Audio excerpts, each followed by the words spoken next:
So far, the 2004 World Cup hasn't gone as well as the Czech and Germans had hoped. Both teams have stumbled out of the gate, losing their first two games. The Czechs, however, gave hope to their countrymen with a late rally against Sweden. And the Germans showed they still have plenty of fight in them against Finland.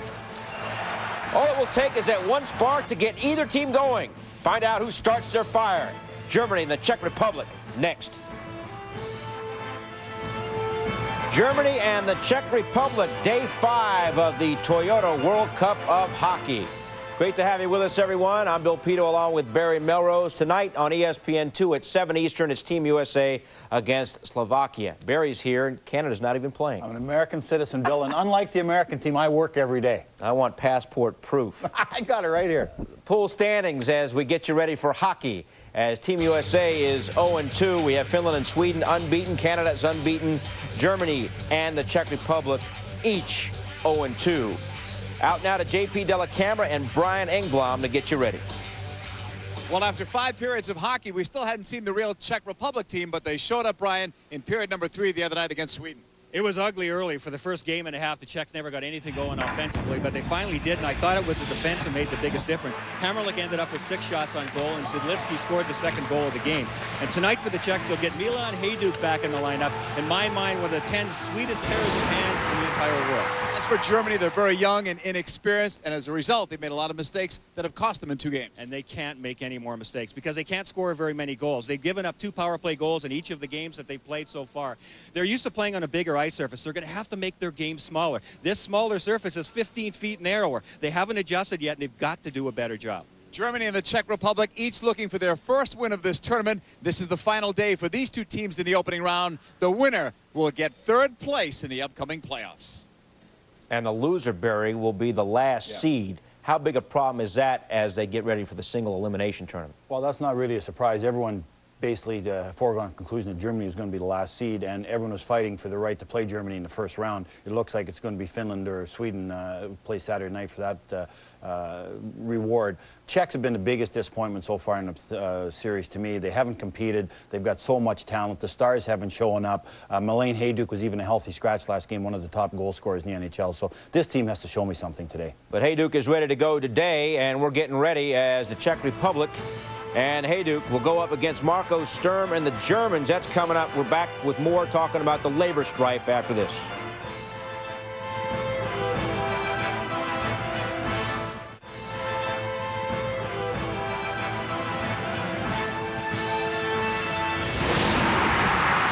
Bill Pidto and Barry Melrose back in the studio as we get ready for Germany against the Czech Republic in World Cup action. In the meantime, in the NHL, Barry, labor talks going nowhere. 3 days of meetings ending yesterday. No progress reported. Last night, Gary Thorne talked with the NHL's chief negotiator, Bill Daly. Salary cap seems to be a term that you'd like to just put on the moon somewhere maybe and forget about it. Is there a way to get the cost certainty thing done from a league's perspective and not call it a salary cap? I think there is, Gary, and again, we made the 6 proposals we made. Only one really involved a team salary cap. All others were ways we thought we could achieve cost certainty without having a salary cap kind of concept. The Players Association defines salary cap a little bit differently than we do, but even the 6 proposals we made, we didn't even have a linkage between player costs and revenues in one of them. So again, we're trying to be as creative and work as hard as we can to reach a deal. After the last 3 days meetings, are you ready to come forward with another proposal to take to the league for the next meeting in Toronto next week? I don't know the exact timing, but there will be another proposal that will come forward from the players. It's going to be responsive to issues we've been identifying in the last few weeks, but it's not going to be a framework that includes a salary cap. It'll address all their concerns, but if Gary Bettman remains determined to get a cap, unfortunately, he's going to be proceeding with his lockout. Barry, a cap works in the NFL, it works in the NBA. How come the NHL players want nothing to do with it? Well, because it'll put a drag on salaries and not let salaries continue to go up. But the problem is the players and the owners don't agree on terms. They don't agree on the term cap. They don't agree on revenues.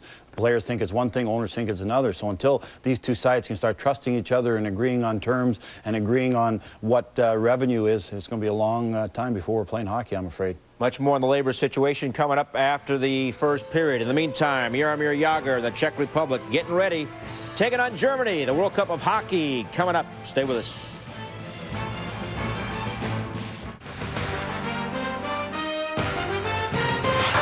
ESPN's presentation of the Toyota World Cup of Hockey is brought to you by the Toyota Tundra Double Cab.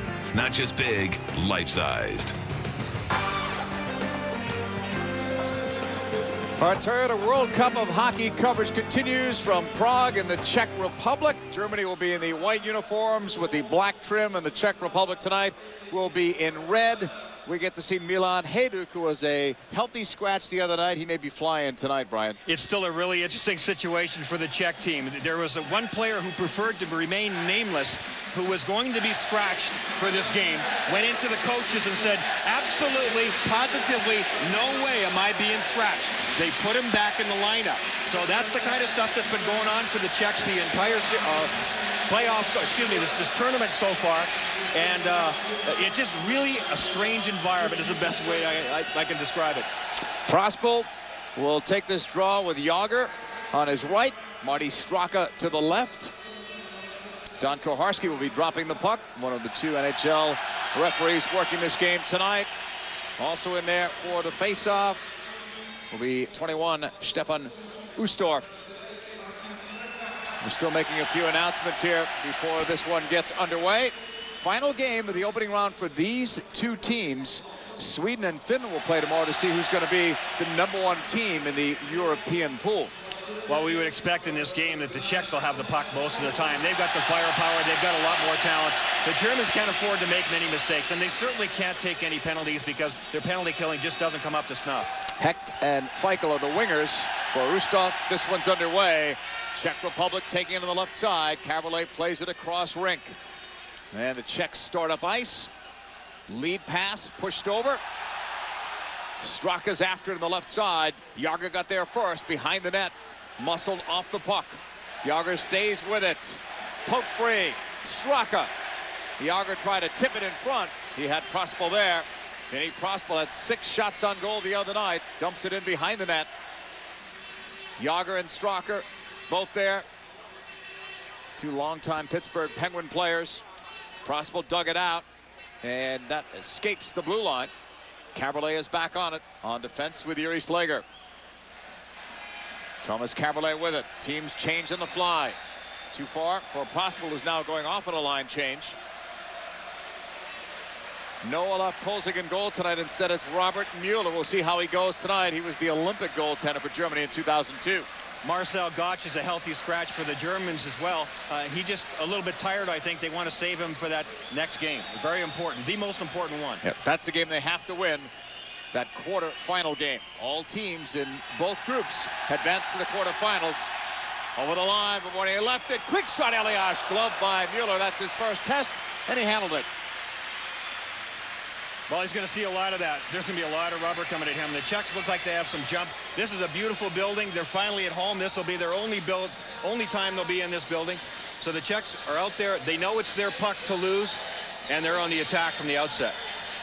Chyanek in for the draw. He wins it back to Hammerlick. Hammerlick's backhander off a skate in front. To the corner it goes. Renz plays it off the boards for Germany. Germany's able to clear it out, and here they come at center. Broken up there quickly. The Czechs turn it back in over the line. Big shot, tough angle, was blocked. Retzer muscled along the boards, enabling the speedy Hajduk to pick it up. Even little turnovers like that by the Germans in the neutral zone, if they have a chance to get it by the defenseman, it has to go by the defenseman. It's those small little areas seemingly a long ways from your own net. You get turnovers, it's bad trouble. Germany, the youngest team in this tournament. USA, if you're wondering, is the oldest at over 31 years of age. This German team averaging under 27 years. 4 players battle behind the net, behind Vokoun, who's played in the previous 2 games, and now Hammerlick takes it. Holds along the boards, now feeds out. Across the line, Dvorak, a healthy scratch last game. Try to center it out. That's an errant pass that goes into the neutral zone. Czech Republic getting it back, trying to change, nearly had too many men out there. It goes behind the net to Muller. And Germany will start out, not going anywhere fast. An errant pass intended from Marco Sturm, who has one of the 2 Germany goals in this tournament. He's tied up along the boards. Slager, backhander is blocked. Germany keeping the pressure on here with a flip, hits the side netting. but is still rolling. Germany with some high pressure here. They played last night. Good legs at the start of the period. They can skate. They can skate. The Germans work extremely hard. The problem for them is they don't have enough skill guys in their lineup to do it shift after shift. If you try to get any puck control, you have to try to sustain it when one line gets tired and changes. And that's where Germany really falls off. After the couple of big players, NHL players that they have, after they're off the ice, a lot of times the Germans coming out to follow them spend the entire time in their own end. Germany will take it over in the right wing. And that pass is picked off by Zidlitsky. Up ice, here are the Czech Republic. Quick shot is stopped there by Muller, and it hit the netting. So there'll be a face-off coming up. ESPN2 is your ticket to more great World Cup hockey tonight at 7 p.m. when the USA wrap up their first round of action versus Pavlo Dimitra and Slovakia. Team USA looking for their first win, having scored just 2 goals in their first 2 games. They'll look to use that home crowd in St. Paul to help jumpstart the offense. The Toyota World Cup of Hockey here on ESPN and ESPN2 as that shot goes in wide from the Czech Republic, and now cleared down ice, length of the ice. This is going for an icing call as the touch is made. Scoreless here with over 16 minutes to play in the first period. Yeah, no surprises so far. The Jagr line with Straka and Prospal been out there a couple of shifts already. They pretty much dominated. They've been in the offensive zone most of the time. And you can tell the Germans are just so worried when Jagr comes out there. They've got both feet headed backwards towards their own end. They got maybe one guy up ice who's willing to go. And if he loses the puck, there's nobody with him. Lewandowski tries to move it up the wing. Comes back behind Muller. Near boards flip high off the glass, and that hit the netting actually over there on the side. So there's another face-off coming up. That's Christian Ehrhoff, one of just a handful of players who have played in the NHL for Germany. He belongs to San Jose. And Franz Reindl is the man in charge, trying to figure things out. He knows he'll be playing Monday or Tuesday, depending on how this game goes. Hamrlik's shot goes wide. Even a tie will get the Czechs third place. And they would face the second place team on Tuesday. Off a deflection near boards. Czech Republic playing it to the left side. Elias backhand flip in front. Verborny gave it away. That's Havlat. Couldn't lift it over on the backhander beyond Muller. Hamrlik. Around the boards. Czech Republic possessing. At the circle. Havlat lays it off at the left point. Dumped it by Mirek Malik. Verborny gave that puck away. Snapped along the boards and cleared out by Abstrider.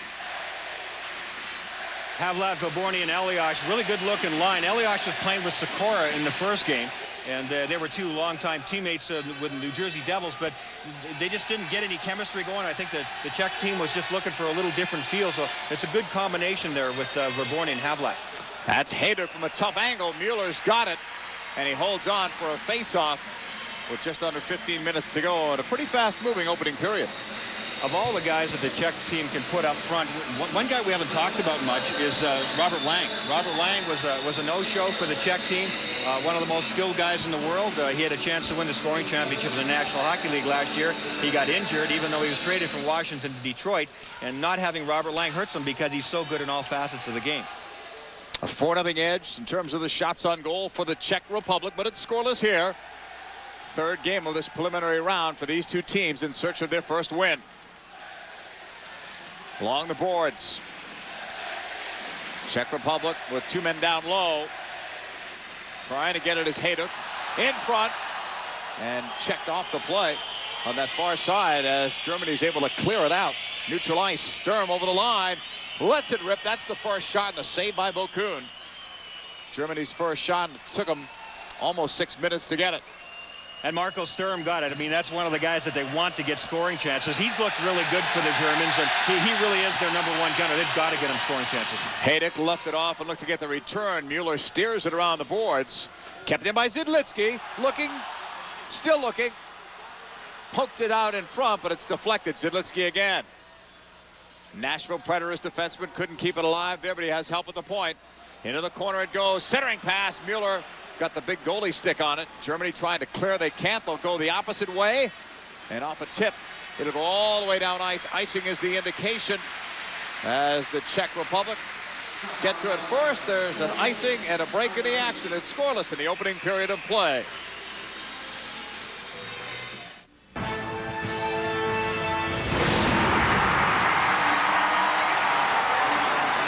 Toyota World Cup of Hockey coverage continues from Prague in the Czech Republic. Scoreless opening period. Czech Republic have it off that face-off win. To the right point it goes for Zidlitsky. Around the boards, Dopita being bothered there by Ustorf. Czechs play it to the near boards. At the left point, Spacek, a healthy scratch last game, battles to keep it on that line. Broken up. Here's Hecht coming back 2-on-2 over the line. Quick lead pass for Hecht is broken up. Kept in at the point by Renz. Germany looking to find Feichel in the slot. He'll turn around. Easy shot, easy save for Vokoun. Back toward the point. Germany trying to keep it in, and Spacek breaks it out. Over the line.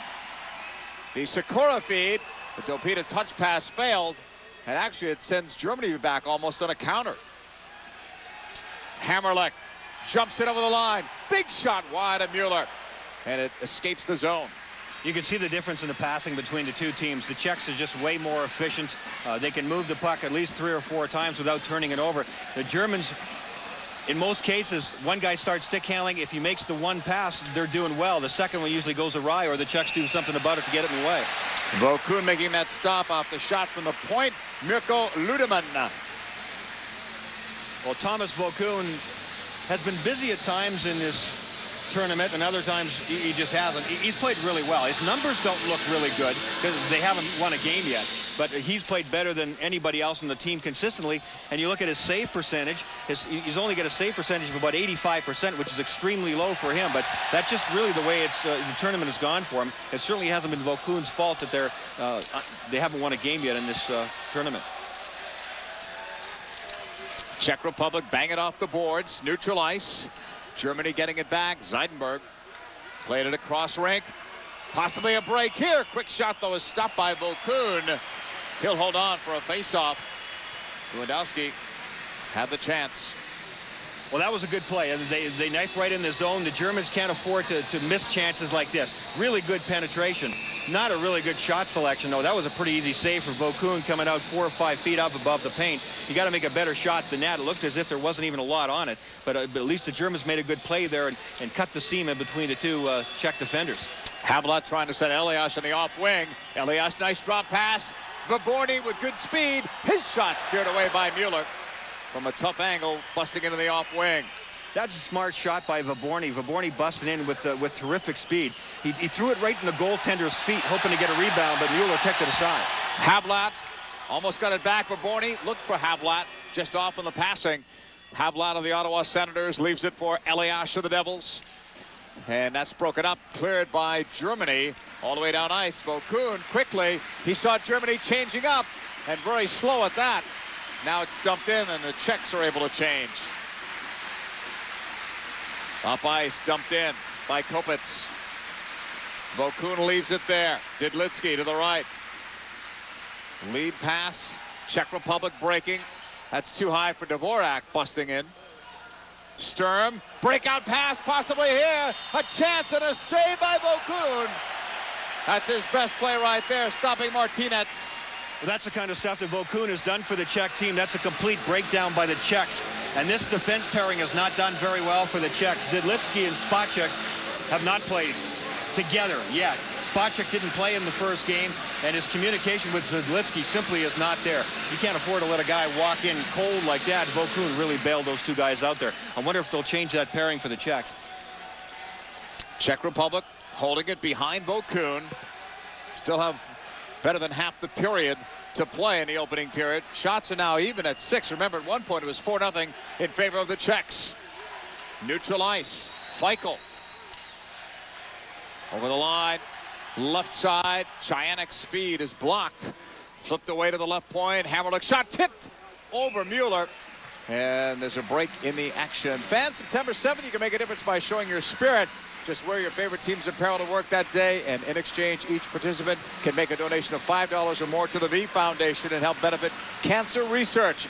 Anyone can participate, including schools, companies, and individuals. Join ESPN and many others by declaring September 7th Show Your Spirit Day. For more details and to sign up, log on to www.jimmyv.org. The Germans are coming on here. Done a much better job in the last couple of shifts of taking some of the play away, getting some puck control, and starting to mount something. Vlasic checking into Zeidenberg in the corner. Loose puck knocked down at the point by Caberlet. That'll be a hand pass, though, and that's why the whistle. Scoreless here in the opening period. Germany and the Czech Republic. Toyota World Cup of Hockey coverage continues on ESPN with Brian Engblom. I'm JP Delacamera. Scoreless opening period. Czech Republic and Germany.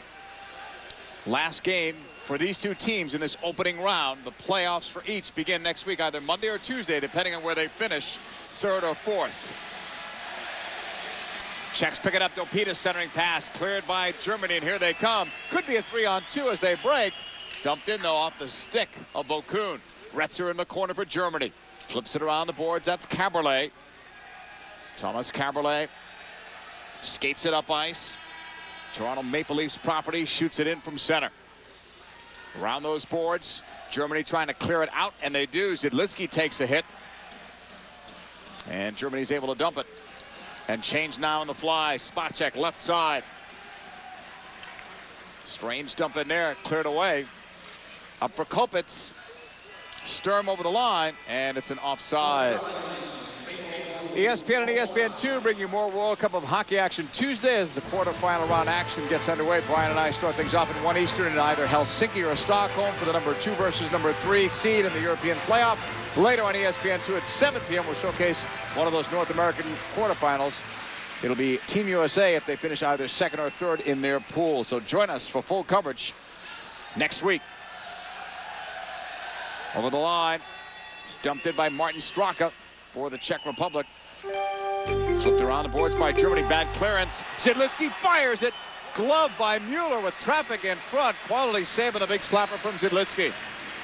The Czech Republic seems to really be pressing to try and get a goal and get some confidence and really get rolling. They're the type of team that feels like once they start feeling the flow and it starts going, they know they can just build on that momentum.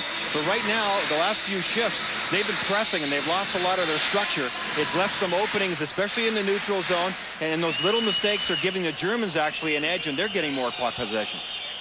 Feichel trying to take it in deep. Flips it around the boards. Czechs play it to the right side. The Jagr pass, an errant one. It allows Feichel to keep it in, but that shot is wide. Ustorf sent it in as well. And Germany's able to keep some pressure on. Hecht goes after it, far boards. That Jagr giveaway has allowed Germany to stay right there deep in the Czech zone. Flipped in front by Hecht, and that's stopped. Hecht again. Jochen Hecht looking. One hand on that stick, trying to come around. Finally, Jagr gets it again. He's tied up, but got it free to Marty Straka. And now it's dumped in. Both teams trying to change. Germany flips it in deep. Still have better than 7 minutes to go in this fast-paced opening period as Germany dumped it in. They still had a player trapped in the zone.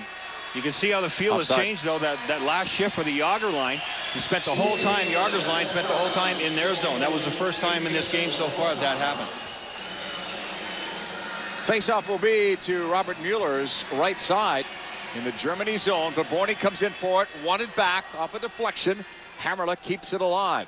Zeidenberg for Germany around those boards. Elias kept it in play in the offensive zone, but it's coming out now. Blocked by Marek Malik. Lewandowski dumps it in deeper. Booz was after it for Germany, number 73. Flip pass out of the zone. Zeidenberg of the Philadelphia Flyers organization, right side to Kathan. Czechs getting it back.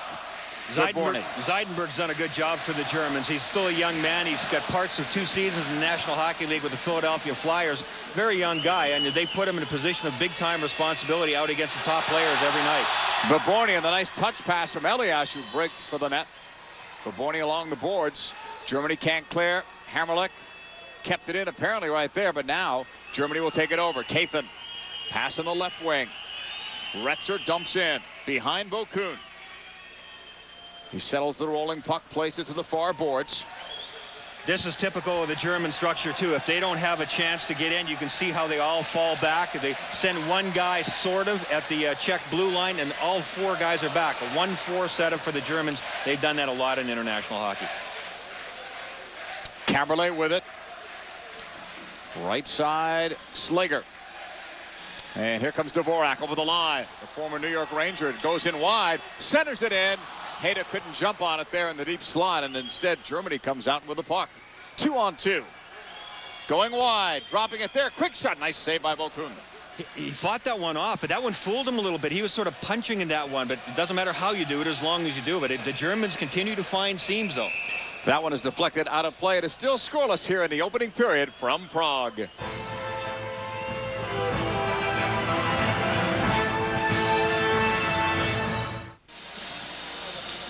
Back in Prague, Marco Sturm getting ready to take this face-off, going up against Pidto, who wins it back cleanly to Zidlitsky. Under 6 minutes to go. First period, Czech Republic and Germany. Scoreless here. Vlasic left it off. Touch pass picked up by Kopitz. Germany again will dump it in. Trying to get some offensive flow in that zone, but instead have to battle for it there at the point. Vlasic starts out. Gains the center line, finds Sikora, who dumps in. Peter Sikora after it. 4 players are there, including one underneath the loose puck. Well, apparently they can see that puck still moving. No whistle. Still free. Renz has his man pinned along the boards. Spacek's shot knocked down by Muller. Vlasic kept it alive. And now it's finally cleared by Ehrhoff. Both teams can try to make the change, and they do. You know where the Germans have really improved since the last game we saw them is in front of their own net. They're playing extremely tough, and they got a lot of guys in there. I mean, they're really filling up that hole in the middle of the ice. It's really tough. Oh, there's one. That was one of the few times.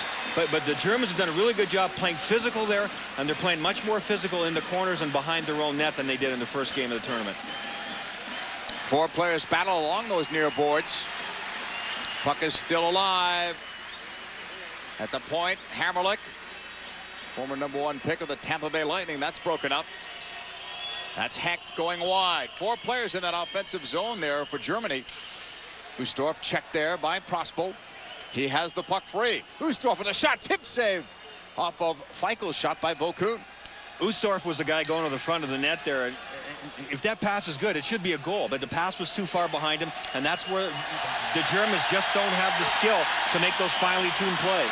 Straka celebrating his 32nd birthday today. Happy birthday, Marty, in the corner hill battle. 4 players are over there looking for it. It's still free. No whistle. Out at the point. Slager's drive blocked by Muller. Picked up by Zeidenberg. Along the far boards for Lewandowski. Got free. Finds Feichel. Neutral ice. Rolling puck settled by Germany. Here they come over the line. That's Lewandowski again. Cut up by Vaborny. In transition, Caberlet. Over the line. Havlat. Backhander in front. Save Muller. And he covered it. The first save was a strong one, but how about the way he covers that puck? Terrific job there. The Czechs are really good with their speed going on the attack. There was a penalty on the play. I believe it's going to be Robert Leask. That happened in front of the net because one of the Czech players headed to the front, got pulled down by Leask. It was one of those on-the-fly, high-speed, try to throw it right to the front of the crease and jam it home. But Robert Leask ended up pulling the Czech player down. So the Czechs get to go on the power play for the first time. And this has been the situation that the Germans have really been hurt in. They allowed 2 power play goals against the Finns and 2 power play goals against the Swedes. They can't afford that here again tonight. At 16:52, the call is for interference. The Czech Republic, with all their great stars, 0 for 6 on the power play in this tournament. Played up ice. They were 0 for 5 against Sweden. Vaborny off those boards. The Czechs keeping it alive to the left point. Vaborny there. Milan Hejduk at the left side. That's Havlat. Hejduk again at the circle. Vaborny moves it around. Pass from Caberlet. Spinning shot from the slot is cut off, and Hejduk is there. Into the corner as they cycle. That's Elias. To the right point. Patrik Elias getting it back. Havlat. Hecht. Power play on for the Czech Republic. Behind the net they go. Flipped in front. A rolling puck. Poked free to Boborny. He holds it there at the circle. Havlat leaves it for Hecht. Milan Hecht to Boborny. Far side it goes. Back to Boborny. In the slot. Now to Hecht. They're looking for the perfect shot. Boborny out of the point. That was a pass, not a shot. Hecht's pass there to Havlat. Crowd getting uneasy with all of this, and then the shot goes wide by Boborny. After all that, here's Caberlet. Now to Havlat. Just over half minute left in the power play. That's blocked in front. A loose puck. Muller got a piece, not all, and finally it is tied up right there. With us breaking the action, let's head to Bill Pidto and Barry Melrose in our ESPN studios. JP, thanks. Coming up after the period, Barry, we're going to look ahead to Team USA's game tonight against Slovakia, and Ron Wilson with some major lineup changes. Breaking point for Ron Wilson. He's doing some shocking things. Some players that you never thought are going to be sitting out will be sitting out in tonight's game. We'll talk about it in the break. Now that's a tease. That's I'm even going to pay attention. Coming up after the period. Stay with us. Back to live action in Prague.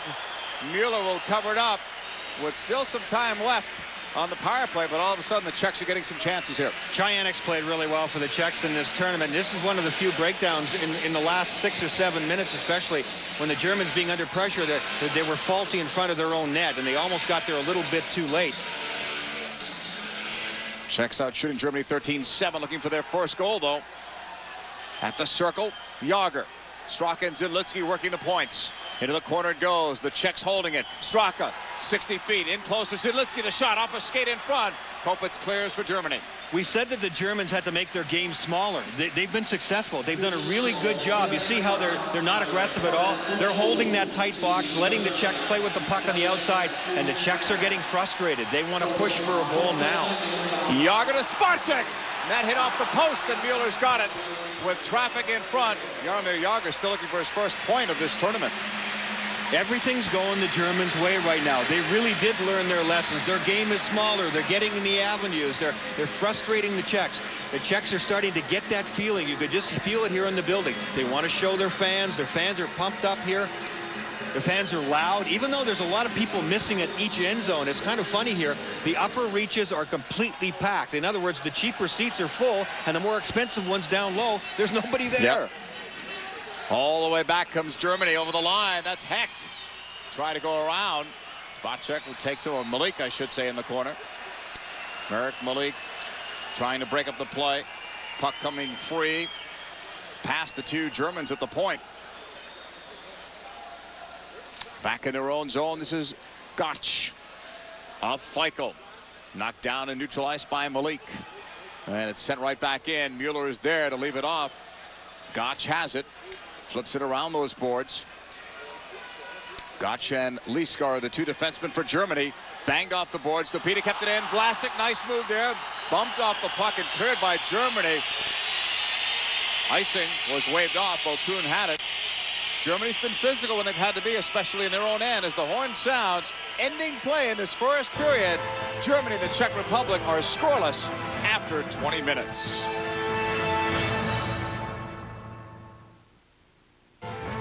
After one period, Germany and the Czech Republic are at zip-zip. Robert Muller in net there for the Germans, making a nice save. So no score after one. Bill Pidto and Barry Melrose back in the studio. Germany 0-2, the Czech Republic 0-2, and not a whole lot to talk about from the first period. Well, there is, because the Czechs are such a disappointment as far as I'm concerned. I think this is one of the three most talented teams in the world. They won the Olympic gold with Dominik Hasek in net, but since then, they just play with no passion. They're playing a German team today with maybe 5 NHL players, none of them stars. They're playing the Germans' backup goaltender. Kolzig's not even playing in this game, and yet they're not dominating the Germans by any stretch of the imagination. They just don't play with any fire, and if I was a Czech fan, I wouldn't be sitting in those lower bowls either in the expensive seats. I'd be watching from the cheap seats, because that team ain't worth a lot of money to watch right now the way they play. Passionless passionless Czech players right now. And as you always say, you got to play with passion. Will beat skill all the time, Billy. Speaking about passion, there is a lot going on when you talk about the NHL labor situation on each side. 3 days of meetings ending yesterday, Barry, with no progress at all, and it looks like that a lockout is looming. Last night, Gary Thorne talked with the NHL's chief negotiator, Bill Daly. Percentage that this season, #1, starts on time?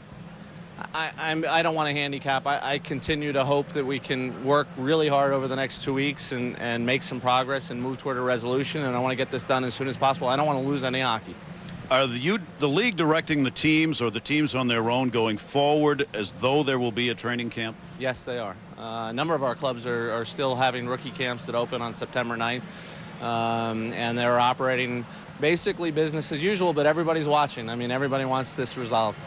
Is there a way to come up with, let's call it cost certainty, as the commissioner does, something other than salary cap through that kind of a revenue sharing plan that might work? Well, a revenue sharing coupled with a luxury tax has certainly proven to be very effective in baseball, and that's part of the framework we've been talking about with them. We're prepared to take additional drag on salaries in that type of system and raise enough revenues to assist some of the teams that need it, because the NHL right now has the least amount of revenue sharing, and we think it's an important component, and the players are willing to have luxury taxes that do have a negative impact on salaries. The only thing the players are not prepared to negotiate is a salary cap, yet Gary Bettman has made that the key issue in these negotiations. So a stalemate with the clock ticking.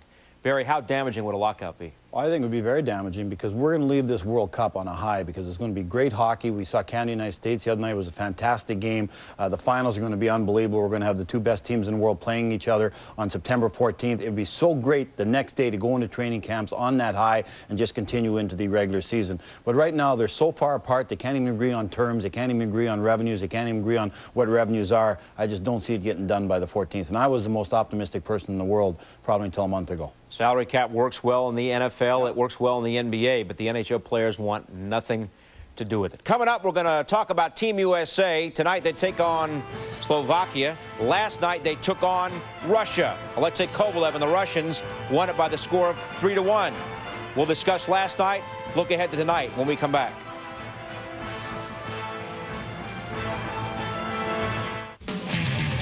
The pool standings, each country plays 3 games, and that sets the seeds for the single elimination round. So far, Team USA 0-2, losing last night to Russia 3-1. More from the guys who called the game, Gary Thorne, Bill Clement, and Jeremy Roenick. Thursday night, Team USA, now they are 0-2. Why? Because Russia came away with the win. So we look ahead. Slovakia's next, JR. Now what? I think U.S. just has to get a win now. They have to come out and just prove to themselves that they can win a game. They don't want to finish in that 4th spot, because if they do, they're probably going to have to play Canada. So they have to just go out and just get a little bit of confidence, get a win under the belt, and then see what happens in the next round. Bill? Question is, how do they do that? I mean, we talked about them establishing a more aggressive game. They didn't play in the other end in the offensive zone enough in the first period. They've got to get a better start to their games. Keep in mind, without Robert Esche, Team USA would have been absolutely crushed by both Team Canada and Team Russia. So that's a positive in a sense, but they've got to have better first periods. They've got to establish a game in the offensive zone, and quite frankly, they're not good enough in their own zone. And I think above all else, yes, winning a game would prove something to themselves, but also proving that they can play in their own end against this caliber of talent is something that they have to establish as well. Who's got to step up, JR? Well, I think you got to look at a couple of guys. I think Mike Modano, he played a good game tonight, but he has to step it up that one more level. Bill Guerin has continued to be a physical force, Heath Tkachuk, but I think most of all, you have to have 2 guys to step up. Brian Leach has to come up and show why he's been the best defenseman in USA hockey for so many years, and Dougie Waite has to come up, make some big plays, set up Keith Tkachuk, set up Bill Guerin, and get more involved in the play offensively. Not going to be easy, though, because now other teams are coming out going, you know something, we can beat this team. And that's why it's so important for Team USA to win a game. Now, even if it's against Slovakia for their next game, that's obviously important. But I'm not sure that they truly believe they can beat Canada or Russia, and they have to start putting that together now, and you can take at least a baby step against Slovakia. Okay, that'll be the next step, hopefully, for Team USA to get that first W here in this World Cup of Hockey. All right, guys, and Barry, Ron Wilson shaking things up. He has scratched for tonight's game. Brett Hull, Craig Conroy, Eric Weinrich, and Brian Ralston. Why would he make these moves? Well, 3 of the picks are easy picks and they're safe picks. Ralston, Weinrich, and Conroy. Those guys are on the board, or they're role guys, so that's not a big deal. But sitting Brett Hull really sends a message to all the star players on the American team that you guys aren't getting the job done. You guys aren't scoring goals. Yes, the American defense is weak. They've had some injuries. It's not the great defense of the past. So you got to score some goals to help this team out. You got to play two-way hockey. They're not doing that. Dougie Wade hasn't been good. Amonte has been non-existent. All those stars that were so great in '96 aren't showing up. So by doing this to Brett Hull, number one, he's going to set a powder keg off in that dressing room. He's going to try and get Brett Hull angry, get him motivated, not for the Slovakian game, but for when the medal round starts. So hopefully Brett will be in the lineup for the first game of the medal round, ready to play again, ready to score goals. So it's a wake-up call with the Brett Hull incident. I think it's a good move by Ronnie Wilson. Kind of lose sight of the importance of this tournament in this country. How important is it to these players to do better and to succeed in the World Cup? From a hockey point of view, this is the second biggest tournament up to the Olympics. In Canada, this thing is unbelievable. It's a matter of national pride. The Canadians want to win this tournament. They want to win every tournament. But this used to be called the Canada Cup. Now it's called the World Cup. Next to the Olympics, this is the biggest hockey event in the world. All right. We'll remind you that tonight we will show you Team USA taking on Slovakia. 7 p.m. Eastern on ESPN2. Second period of Germany and the Czech Republic is coming up.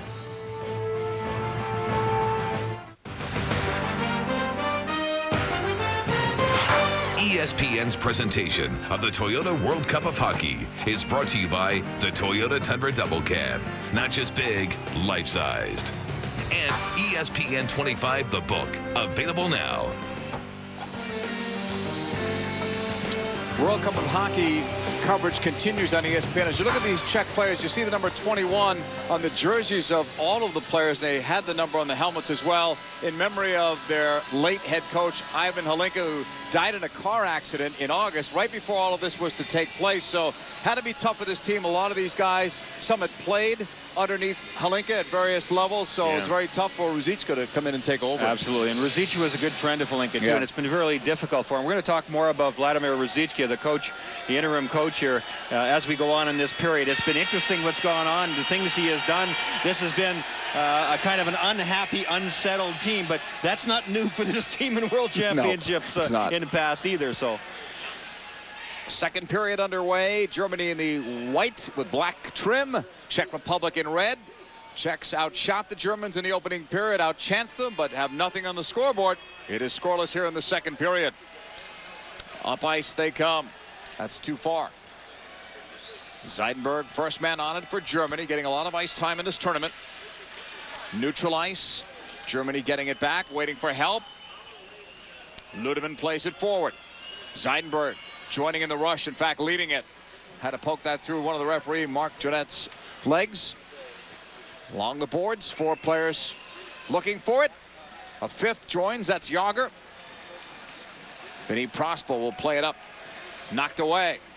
Ustorf centers in the backhand. Backhand flip was stopped there by Vokoun as Hecht was looking for one.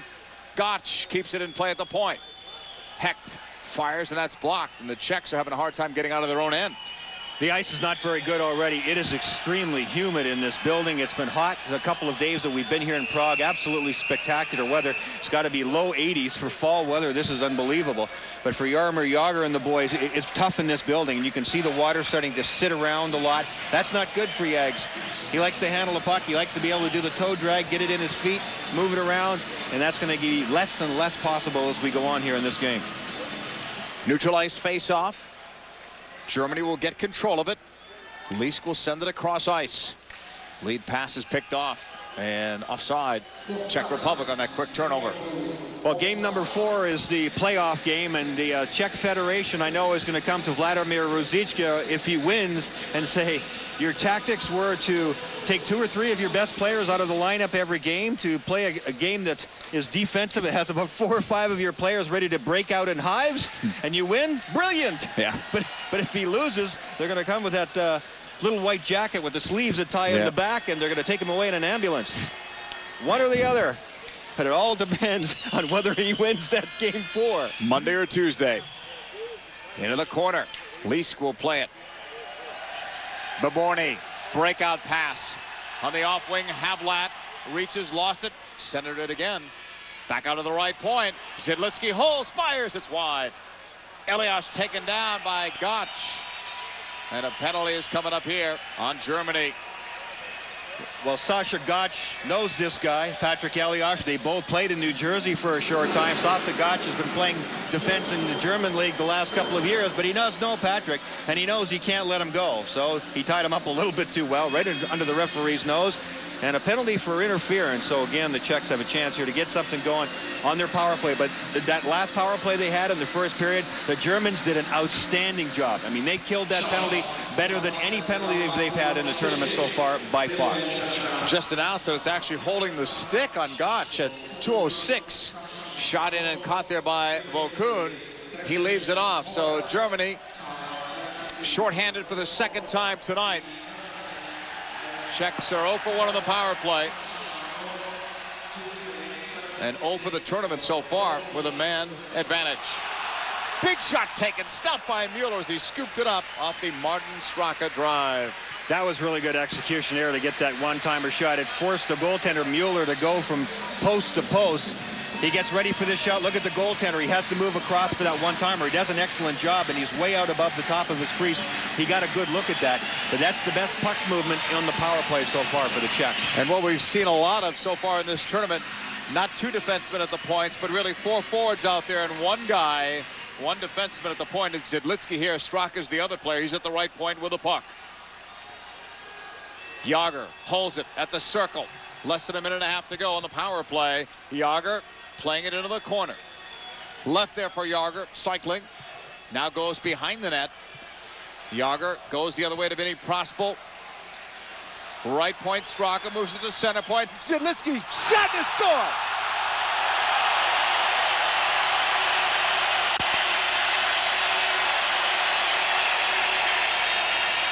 This kid's got the touch. He can really shoot the puck. 14 goals last year in the National Hockey League for Nashville. He just got all of this one. When you take a one-timer like this, if it's in the right place, you take the momentum of the pass and you transfer it into your shot. You could see Muller, the goaltender, was across and he tracked it well. He literally just blew that one by him right in the crook of the elbow on the glove side.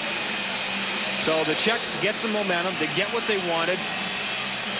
Get ramped up a little bit here on their power play. And Zidlitsky, you really got to like the way this kid plays with the puck and without the puck, especially on the power play. That's become his specialty already. The forwards are not scoring, but Zidlitsky, a defenseman, has goals now in each of his last 2 games. He is also a power play specialist. Led his team, the Predators, in power play points, was among the league leaders, especially among defensemen. At the near circle, now let's see what happens with the Czech Republic having the lead. In 7 previous games in this tournament, the team that scores the first goal has won all 7. It's a really important sequence for the Germans here because the Czechs are going to come out with a big push. They can score again here real quick. The Germans will know it's going to be really tough for them because they have trouble scoring goals. Hammerlick shot deflected in the deep slot. That's wide. Picked up into the corner. Chayanek let it go. Dvorak comes in. Also out there is Hecht on that line. Chayanek held in the corner by Ehrhoff. It's kick free. Kopitz will take it. The crowd has come to life in Prague, energized by the Zidlitsky goal that came at 2:56 in the power play, and the whistle blows to stop play there with just over 16 minutes to go in the second period. Huge goal, though, for the Czechs. One of the biggest problems for the Czechs every time they play in an international competition is they have to figure out what kind of style they're going to play. And the coaches have been after them to play a tight defensive style. They got beaten badly by a Finnish team in the first game of the tournament because the Finns are so good defensively and they drew this Czech team out of position. But there are a lot of guys. Peter Sikora, who is an excellent offensive player, said, well, we're going to sit back and play defense and try to pick our spots. He said, you know what, this game is going the wrong direction for a guy like me. And he just kind of shook his head. But that's the way he really feels, and he's not the only one on this Czech team. Slager's shot is blocked. Maybe that's one reason why Sikora's been ineffective. He's looking for his first point, too. Yeah, and he's had the puck very little. Along those boards. Far side picked up. Back come the Czech Republic, 3-on-3. In the deep slot, quick shot, scores Slager. 2-0, Czech Republic.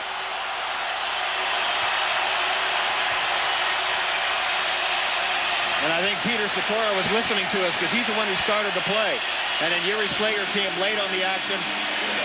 And the Czechs are really good at that. I mentioned Romer Havlat in their last game and Zidlitsky, who were really effective in moving up in the play, both on the power play and on regular strength. And this time it's Yuri Slager, number 71, who comes in and gets in front of the German defender. Once you get on the inside like that, the German defender had no chance to get him at all. And the better passing, the pinpoint passing on that play allowed Slager to make that one-timer. So that's the killer instinct that this Czech team has because of the quality of the players they have. Well, the two Czech goals coming about a minute and a half apart, 1:31 to be exact, on two straight shots, both by defensemen. One of the power plays, Zidlitsky, the other with Slager jumping in on the play and making it work. 2-0 Czech Republic now, opening it up. Over the line, here they come, looking for Elias, and it trickles in. Muller will hold on and get a face on.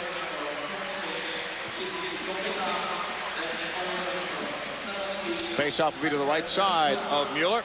Yuri Slager's an interesting guy. He's got a terrific personality. We were talking to him about how he tucks that jersey in on the back right side all the time. And we asked him if it was for a particular reason. Were you sort of emulating Wayne Gretzky? He said no. He said, when I was a kid, I just wanted to be cool. He said, I think it's still cool, so I still do it. He said, I have to live up to my own reputation. And it was funny. No, I'm not trying to copy Gretzky. I'm just trying to be cool. It's nice to hear a veteran say cool. Yeah. Neutral ice. Czechs have it. And here they come again. Left there by Havlat. Elias in the middle, looking for Viborny. Muller there, and all of a sudden, Germany are really in trouble here with the puck in their own end.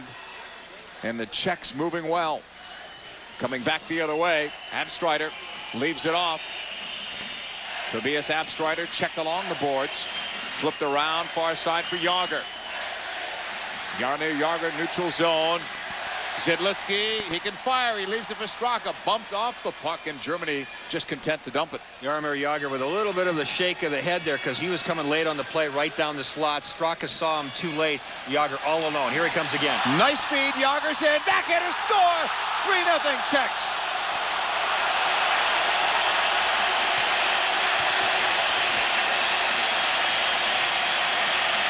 An angry Jaromir Jagr coming late on the play. He had the first scoring chance and never got the puck. This time he made a huge looping circle in the neutral zone and came late with terrific speed. When you play at a high level, the guy that's the most dangerous in the offensive play is the guy moving the fastest. Jagr was moving twice as fast as any of the German players. And the German players, by the time they saw him, it was too late. And you can't give this guy time and room. Jaromir Jagr, in my mind, still the best and most talented all-round player in the world. The question is, does he want it? Does he want to be the best again? He wasn't the best last year. Germany has called a timeout. You were speculating before about a key point after the Czechs scored the first goal that they could come back with more, and they've got two since then. Absolutely. I mean, it's a good time to take it right now. The Germans played a great first period. They were very patient. They blocked up the middle of the ice, and they played tough. Now they're scrambling. Now they're backpedaling. They've lost all their physical aggressiveness, and that was just a bad read. That Jagr goal was just a plain bad read. Late, and he was coming with power. You could see it from up here from a mile away, and they should have been looking for it down there. Off that draw, Czech Republic getting it back. They've exploded for 3 goals inside of 6 minutes. A very lively second period for them. Chayanek in the corner. Has some help down low. Dvorak comes in. He's checked there. Loose puck. Hecht couldn't wrap around. He was sent wide. Dvorak now to the corner to Chayanek. Near side boards. Dvorak hit there by Gotch. 4 players in the corner. Dvorak trying to get free. He and Gotch together again.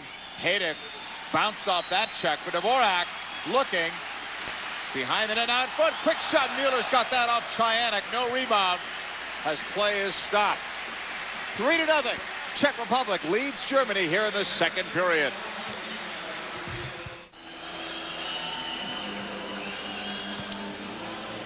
Well, we mentioned earlier 3 goals before 6 minutes had passed in the second period, but to be more precise, 3 goals in less than 3 minutes.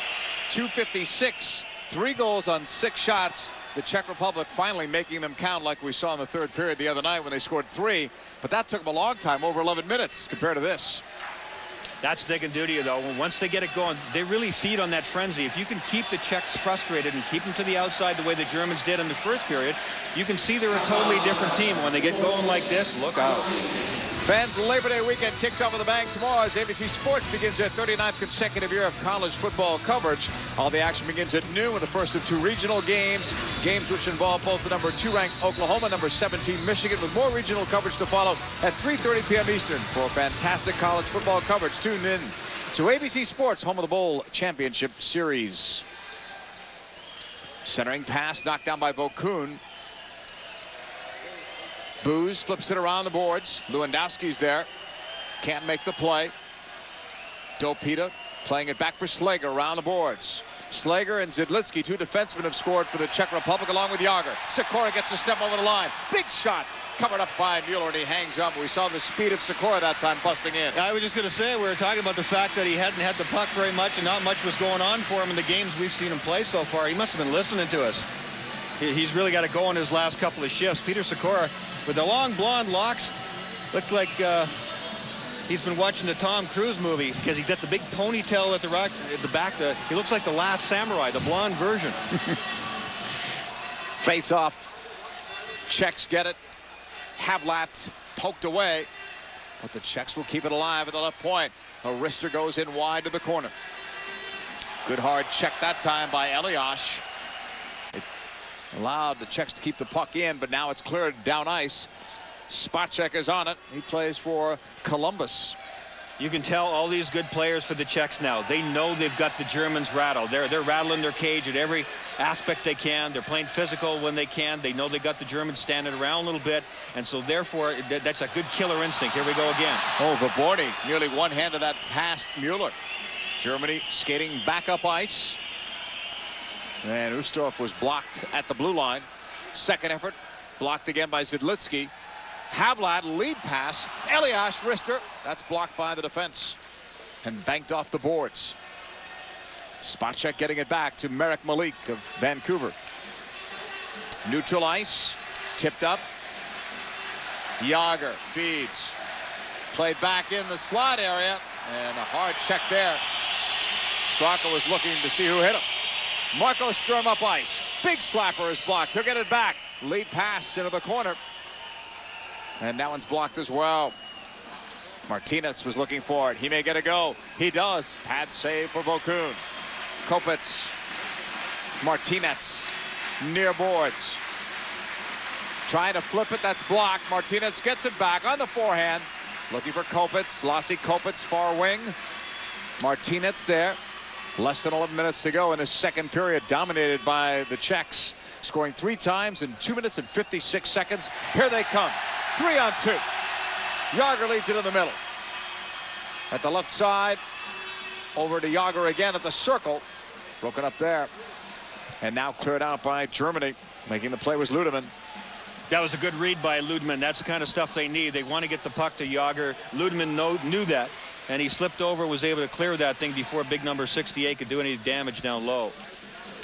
Caberlet, lead pass over the line. Dvorak's feed. Chyanik's shot stopped and held on to by the goaltender, Robert Muller. There'll be a face-off coming up. Robert Muller's been under siege in the second period. He was fantastic in that first period.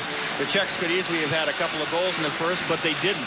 And now that the dam has been broken, it's been difficult for the Germans. And the Germans on their rush now, what's happening with them, they're not very good simply the few times they've gone up the ice, because they're stopping up and trying to make plays to late man coming or make fancy plays into the middle. The Czechs are taking all that away from them. The Germans are going to score, especially on the rush. They got to take it deep. Caberlet into the corner.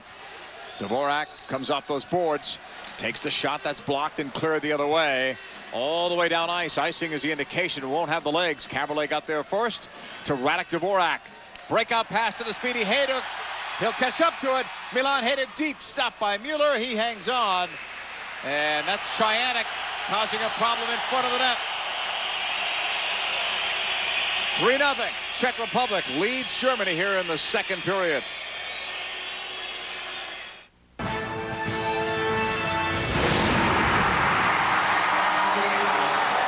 Well, Chyanik looked like he was the guy causing the problems, but Ehrhoff sits out 2 for roughing.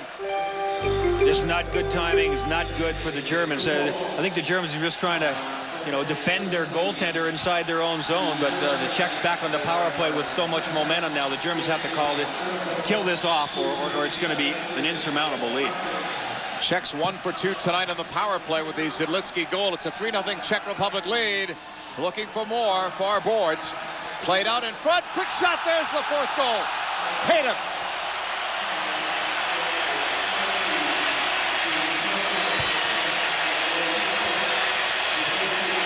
When you see goals like that get scored, you know that they're really starting to feel it.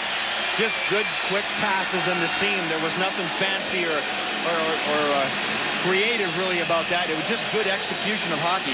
And when you have a guy like Milan Hejduk, who I said before the game is probably in the top 10 in the world when it comes to just sweet hands. I mean, on one-timers, on shots, in crowds. This guy's terrific at traffic. He's great on the rush. This one, he just found his seam and went to the net. It was the release. He shot it so quickly, and it went underneath the goaltender. And I don't think Muller ever really got a good look or certainly feel on that one. Second power play goal of the game for the Czechs. 4-0 now. Germany in a huge hole. Played over to the near boards. Jagr's over the line. Germany scored only 2 goals in this tournament, both against Sweden, both shorthanded. Neutralized. The Czechs back it up. That last period against Sweden and this period here, this is what we expected from the Czech Republic throughout this tournament. And right now, it looks like, as the icing call is made, they will finish in 3rd place, barring a collapse tonight. But most people thought they'd go higher. There's a good look at the passing play there. Look, there's 4 guys, but Milan Hejduk just goes into the seam that I was talking about, gets it under control, and fires it with those soft hands right low on the ice. I mean, there were 4 Germans that could have reached out and touched him. I think 2 of them did touch him, but you got to do better than that. You have to have the stick or be in the passing lane, shooting lane of a guy like Milan Hejduk, and the Germans didn't. The Germans have to get back to their small game again, and they have to get back to being physical. They're trying to stretch the game out too much, and they're just feeling the shakes right now. Face off, won by the Czechs. Along the boards, they'll come out. Roman Hamrlik of the New York Islanders dumping it in around the boards. Prospal tried to keep it in, but that one was deflected out of play. And that is Oliver Jonas in the goal for the Germans right now. They want to try to just change things up and get a better feel. Muller looked great in the first period. I don't know if Muller got hurt, or maybe this was their plan all the way along. I don't know. Let's go to the studios right now. Bill Pidto has a Sam Adams tournament update. JP, thank you. Finland is 2-0 so far in the tournament. One of the main reasons why they're a great goaltender. Mika Kiprasov, 41 saves in 2 straight shutouts. Brett Hull, a healthy scratch tonight against Slovakia.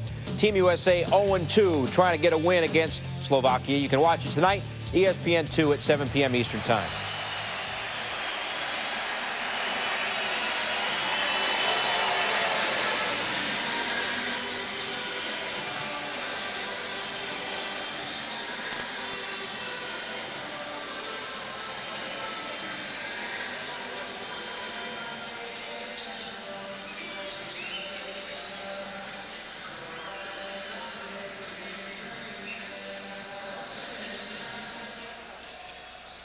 Face-off won now by Germany, looking for their first goal, but Vokoun stops that, hangs on. Another face-off coming.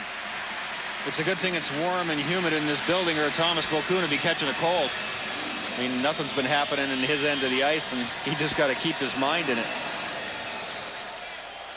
Vokoun has had 2 different games, certainly. This one has been a laugher for him to this point compared to the first 2. Check made there at center ice as Vlasic was slowed down.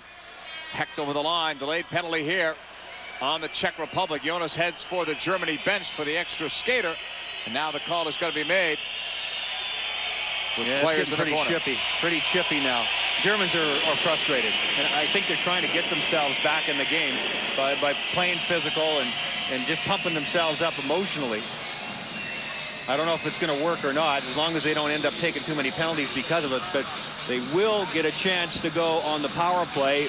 Peter Sikora has been nailed for a slashing call, I believe, behind the play. This is not the penalty call right here. It happened behind the play to number 17, but nonetheless, the Germans certainly need, if not a goal here, something feel good. I mean, some chances, some time with the puck, and some plays made. The ice this entire second period has been tilted to our right, where the Czechs have scored 4 goals and could have had more. Ludman will carry it to the right side as Germany breaks on the power play, broken up there by Dvorak. Neutral ice, Germany lost it again. Radek Dvorak will clear it, kill some more time. Ludman, number 12 for Germany. Skating out, skating strong to center. Fires it around the boards. Vokoun couldn't play it. In the corner, it's poked back to the near side. Spacek and Ludman. Ludman puts it in on goal. Vokoun covers it up. To be a face-off coming up. ESPN2 is your ticket to more great World Cup hockey. Tonight at 7 p.m. USA wrapping up their preliminary round against Slovakia. Team USA looking for their first win of the tournament. Scoring only a couple of goals. They've really struggled so far, but as we know, it's that 4th game that they really have to win. Robert S. has played pretty well in goal. Yeah, absolutely. How about those Russians? What a job they did. Alexei Kovalev with an unbelievable goal. We're told that Brett Hull will be a healthy scratch for that game. Head coach Ron Wilson said there'd have to be some changes made because of the 2 losses. Here's Vaborny over the line. Into the corner it goes. Germany back. They're on the power play, but you wouldn't really know it here. Flipped around those boards. Left side, Abstrider. Less than a minute to go on the man advantage. Malik lost it there. Sturm is in there battling. He has some help there in the corner. Abstrider played it out at the point. Misplayed there. Deflected to Leisk. Leisk with a flipper. Kicked that once. Knocked down by Abstrider. Has some help with Sturm. Marco Sturm puts on the brakes. Takes the look up. Goes behind the net with that pass. Centering pass intended for Abstrider. Broken up past Gotch at the point. It's going the other way. The Germans are really trying to force plays here. There are easier passes to be made. They can get a little bit of motion and commotion going if they play it around the outside, but they're just trying to force things, force plays that aren't there, and it's too easy a turnover for the Czech players. Out at the point. That was Ehrhoff. Cleared up to center. Vlasic over the line. Prospal shot saved by Jonas, and he covers it up, getting a face-off, and that's it for the power play. 4-0. Czech Republic leading Germany here in the second period.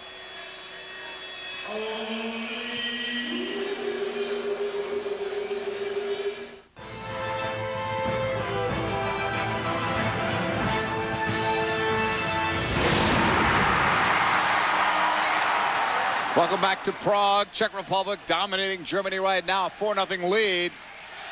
Second period still with better than 5 minutes to go. On that opposite side of the boards, Marinitz in front for Kopitz. And that one's blocked and taken away. Caberlet trying to flip it back, and he does. Zidlitsky, his goal started it in the second period. 3 more came from the Czech players, and here they come again looking for more. Dumped in. They've already taken out the starting German goaltender. Jonas is in now, replacing Muller. Hammerlich takes it behind his own net. Near side pass too far for Jagr. Jagr got his first goal of the tournament. Look out there as he lost the edge and goes into the boards. Germany will pick it up. Left side, Lewandowski. Flipped ahead, and the Czechs try to move it out. That's Elias coming back. Spacek with a flip along the boards. Neutral ice. Havlat, lead pass to the breaking man. Quick shot, score Elias!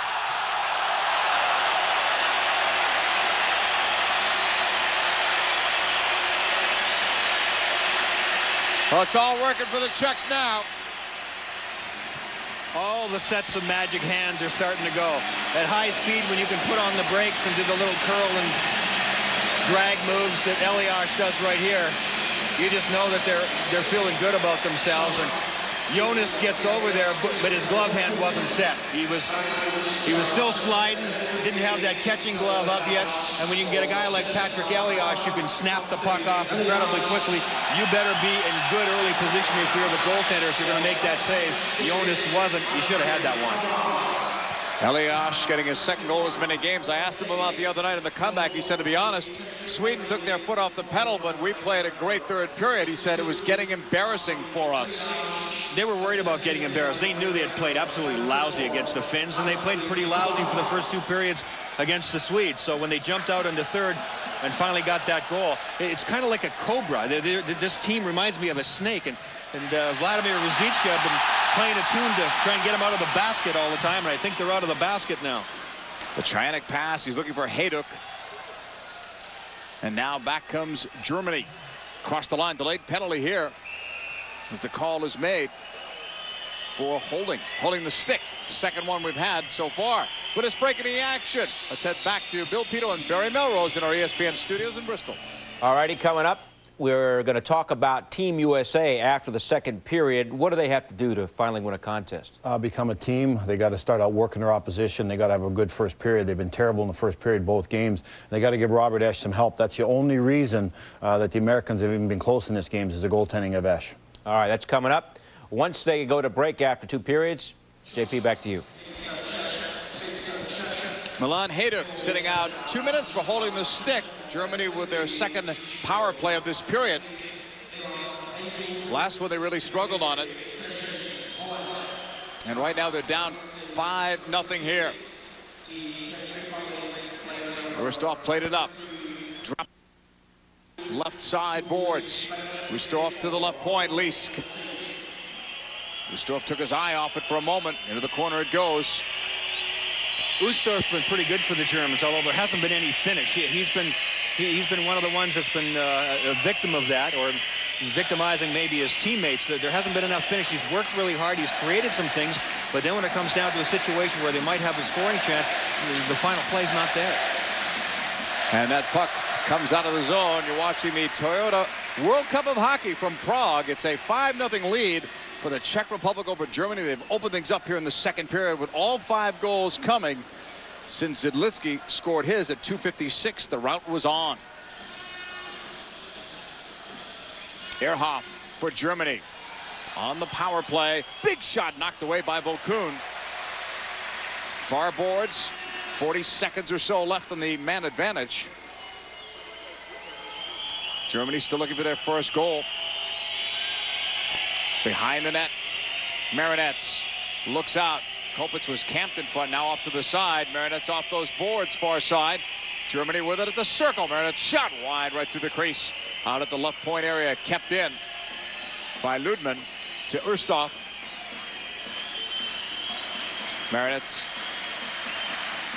blocked at the point. It's out of the zone. Vinny Prospal with some hard work there. That's one of those plays I'm talking about, forcing plays. You get yourself into a jam, try to make a pass through somebody, and it doesn't work. ESPN and ESPN2 bring you more World Cup of Hockey action Tuesday. Quarterfinal round action gets underway. Brian and I start things off at 1 Eastern. We're not sure that where we'll be. Either Helsinki or Stockholm for the number 2 versus number 3 seed in the European playoff. Later on ESPN2, 7 p.m. we'll showcase one of the North American quarterfinals, which will highlight Team USA if they finish either second or third in their pool. It's the World Cup of Hockey, and it's here on ESPN and ESPN2. The travel agents back home have to be very busy. Like we said, we're not sure where we're going. Depends on who finishes first and second in the group, and that'll be determined tomorrow in Helsinki. Finland, who still hasn't given up a goal yet in this tournament after 2 games, will take on Sweden.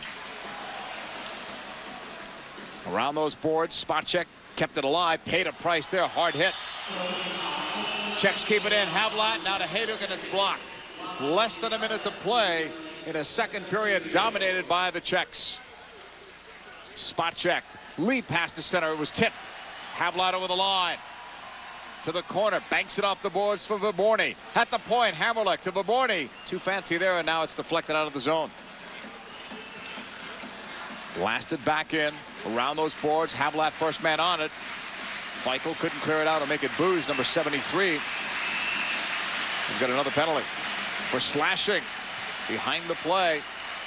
with 27 seconds to play in the period. Germany will sit out again. This will be Liesk on that penalty. Well, the travel has actually been a lot of fun. You're talking about travel and where we're going to go. I mean, this has been like the excellent adventure here.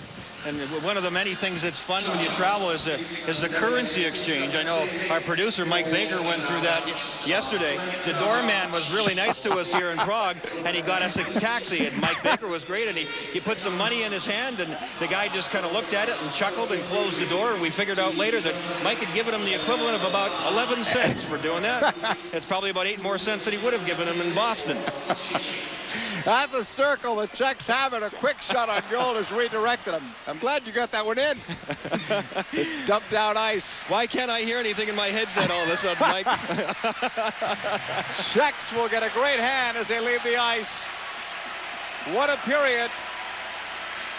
12-5 with the edge on shots and 5-0 the edge in goals. After 2, it's all Czech Republic.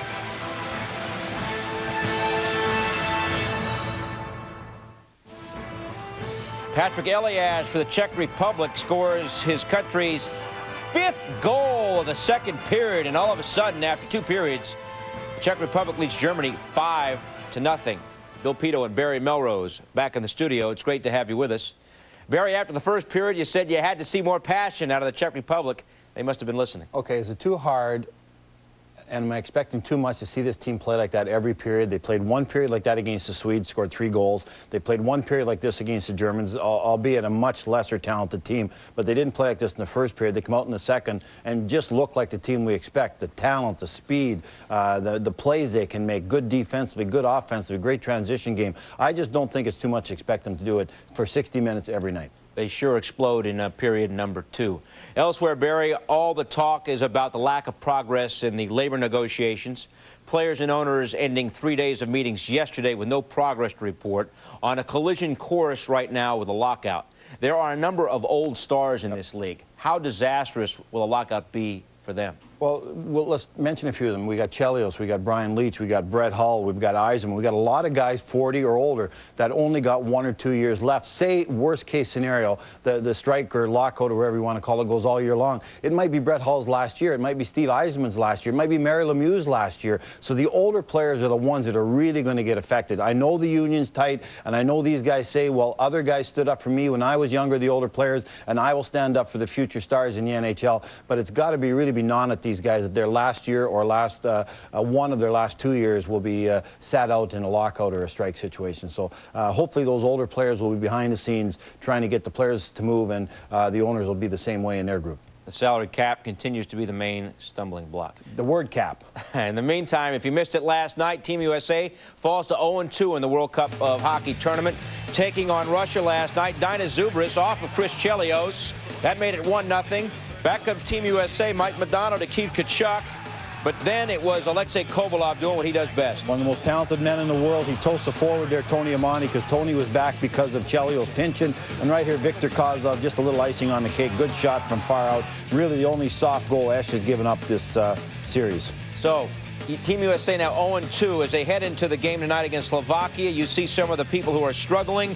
Brett Hull has been scratched tonight. Craig Conroy, Eric Weinrich, and Brian Ralston. All 4 of those players taken out of the lineup by Ron Wilson. Well, look at Hull. He's a goal scorer. He's the 3rd top goal scorer in NHL history. He's always scored big goals in international competition. If he's not scoring goals, Brett is not giving you much else. Dougie Wade, not only is he not getting goals, he's not assisting on goals, and he's a -2. Amonte, again, -3. He's not scoring. This is the guy that scored the biggest goal in American, one of the biggest goals in American history in '96 when they beat Canada. Tony's not getting the job done, and he's being poor defensively. So those 3 guys got to pick it up for the Americans. You can watch Team USA tonight taking on Slovakia. They'll drop the puck at 7 o'clock Eastern tonight on ESPN2. Back with more after this. The World Cup of Hockey standings to this point. Remember, each country plays 3 games, and that determines the seedings for the next round, the single elimination round, which leads to the championship. Barry, the top players for you so far? Well, some of the guys have really been playing well and really grabbed my attention. Robert Esch, this guy has been fantastic. The Americans came in with a question mark in net because of Mike Richter's absence. Esch got the start, and he's been fantastic, especially in the first period. The Americans have not had good first periods. He's given his team a chance to win. They haven't gotten the job done. Mika Kiprasov is just a carryover from the Stanley Cup Finals, Stanley Cup playoffs. He's been great. Hasn't given up a goal yet. Yes, he played the Germans once, but he also played the mighty Czech team and just scored 5 goals against the Germans in the second period. So Mika Kiprasov playing great hockey. Leader for the Swedes, who are 2-0, Matt Sundin. Big physical player, plays for Toronto Maple Leafs, captain wherever he goes, setting players up, playing good two-way hockey. The Swedes look very, very good, scoring goals when he gets a chance, but also supplying leadership at both ends of the rink for the Swedes. So those are 3 of the players that I really think are getting the job done. There's many, many more. Canada's got a number of guys. Brodeur's played great goal in Canada's net when they've needed him, which isn't very often. But those 3 guys I really think are the stars right now in the World Cup. Barry, the quarterfinals begin on Tuesday. It's single elimination. The European quarter, Tuesday, 1 Eastern on ESPN. North American quarter, ESPN 2, 7 p.m. Eastern. Back with more after this.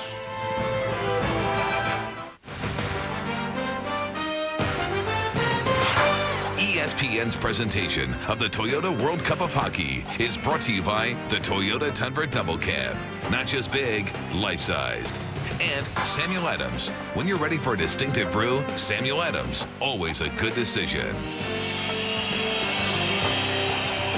Welcome back. World Cup of Hockey coverage continues from Prague, and what a blowout this is. 5-0, Czech Republic leading. Finally, the Czech Republic team that we expected. They were dominant. 5 goals all in the second period, starting with Zidlitsky. Yeah, Zidlitsky just let the rocket go. And then once they started to feel the flow, then all these talented guys just know how to get open. And the Germans the trap door just fell open. It's amazing. It was not the same German hockey team in the second period as the one that finished the end of the first period, because they just started playing zone. They tried to play careful. Look at that. They just back up, but they don't really have anybody.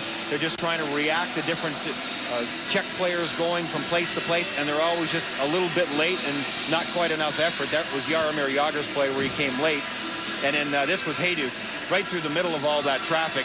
The quick hands of Hecht gets it, controls it, and shoots it more quickly than any one of the 3 of those German players can get to him to check him. That's bad news if you're Germany. And the Germans already had to make a change in goal, bringing Jonas in to replace Robert Muller. And he had given up those last couple. Off this face-off, third period's underway.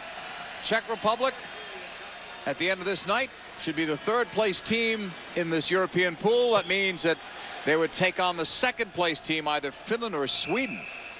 And that game will be played tomorrow. That puck is deflected out of play. We should point out that tomorrow night, all Finland needs is a tie, and they would be in first place. Remember that at the end of that second period, Elias was in the box, so the power play with 1:17 still to go on it, and the Czechs are 2 for 3 on the man advantage tonight. Off the draw, they were 0 for 6 at the start of the night after 2 games on the man advantage. Played into the corner by Jagr. Jagr gets it back, works it out right circle area. Near circle, Zidlitsky, dangerous cross-ice pass, and Germany picks it off. Here they come, short-handed. Their only 2 goals of this tournament have come a man down. That's broken up. Czechs could break out. Jagr, breakaway. Jagr shot, in and out. Hit off the inside of the post, did not go over the line and came out. That would have electrified this building. At the circle, Jagr has 1 goal tonight. That should have been his 2nd. Zidlitsky keeps it in around the boards. Zeidenberg will clear. When a guy of Jaromir Jagr's talent is out there, you have to know where he is and when he's taking off all the time. And he just got on the fly, and by the time the German players saw him, it was just far too late. He just wrung it off the inside of that pipe. Elias will get his own pass, as it turns out. Bangs it off the boards. He wanted Havlat. Germany will flip it out. Not out of the zone, though. Pressure still on them, and now they'll clear it out, and that should just about do it for the power play. Only seconds left. Elias is up, and now out. So Germany were able to kill it off, even though Jagr nearly scored on that breakaway. Over the line. That's Caberlet. behind the net, try to come out in front. It's deflected out toward the point. Vokoun didn't see it, now does. And Germany will take it over. Ehrhoff's pass out. Booz to Lewandowski, that's wide. And the Czechs spring into action the other way over the line. That's Havlat going into the middle, looking, couldn't get the shot off, and Jonas covers it up. Martin Havlat showing some good speed there. Tremendously skilled player. He likes to go on the rush too. That was just strictly a one-on-one try, a little bit of river hockey there, and he very nearly pulled it off. He ended up getting the shot on net. And Oliver Jonas, the young goaltender in for the Germans right now. Well, when he was 15, there's Jonas up against Jaromir Jagr, where he did get a piece of that one, I think, as it ripped off the goalpost. Played in front, Vlasic, and it's scooped up by Jonas. At age 15, this young man went to Breck High School in Minneapolis. And then he went on and went to school at Harvard. He's a physics major, the German goaltender on the left, a physics major from Harvard. He was also first-team All-Star in the ECAC in 2000, 2001. He's going to need a little physics and some algebra to stop these Czechs coming out. And a little luck would be helpful as well, as Ludman takes it behind the net. Third period with over 17.5 to play in it. It's all Czech Republic here. A 5-0 lead. Sikora broke the stick and goes to the bench for another. Into the corner, Vokoun leaves it for Hammerleck. Here is Roman Hammerleck up ice. Vlasic across the line, and jumping in was the speedy Sikora. Offside, Czech Republic. Well, the Czechs are going to go on and win this game. This will be the first win in the last 9 Canada Cup / World Cup games.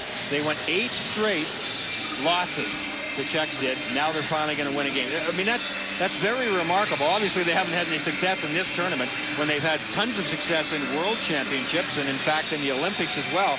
But something about this tournament has just been their nemesis. But finally, they're going to get a win. There's still a long ways to go, but doesn't look like much danger of the Germans coming back and scoring 5 quick ones. Well, Germany beat them, remember, 7-1 in that World Cup of Hockey disaster for the Czechs in '86, and then in '98. It was the year that they won the Olympic gold, Czech Republic. And there are guys certainly on this Czech team that were part of that 7-1 shellacking. Yeah, so 96. Excuse me. I think I said 86. 96. Yeah. And I don't think the Czechs are going to back off the gas pedal here. I think they'd like to jam a couple more in against the Germans, because what happened to them, the feeling that happened to them when the Germans just undid them in that 7-1 game. We mentioned that for the Germans. The German coach said that was a game for 100 years for us, beating the Czechs like that and knocking them out of the medal round. Memories.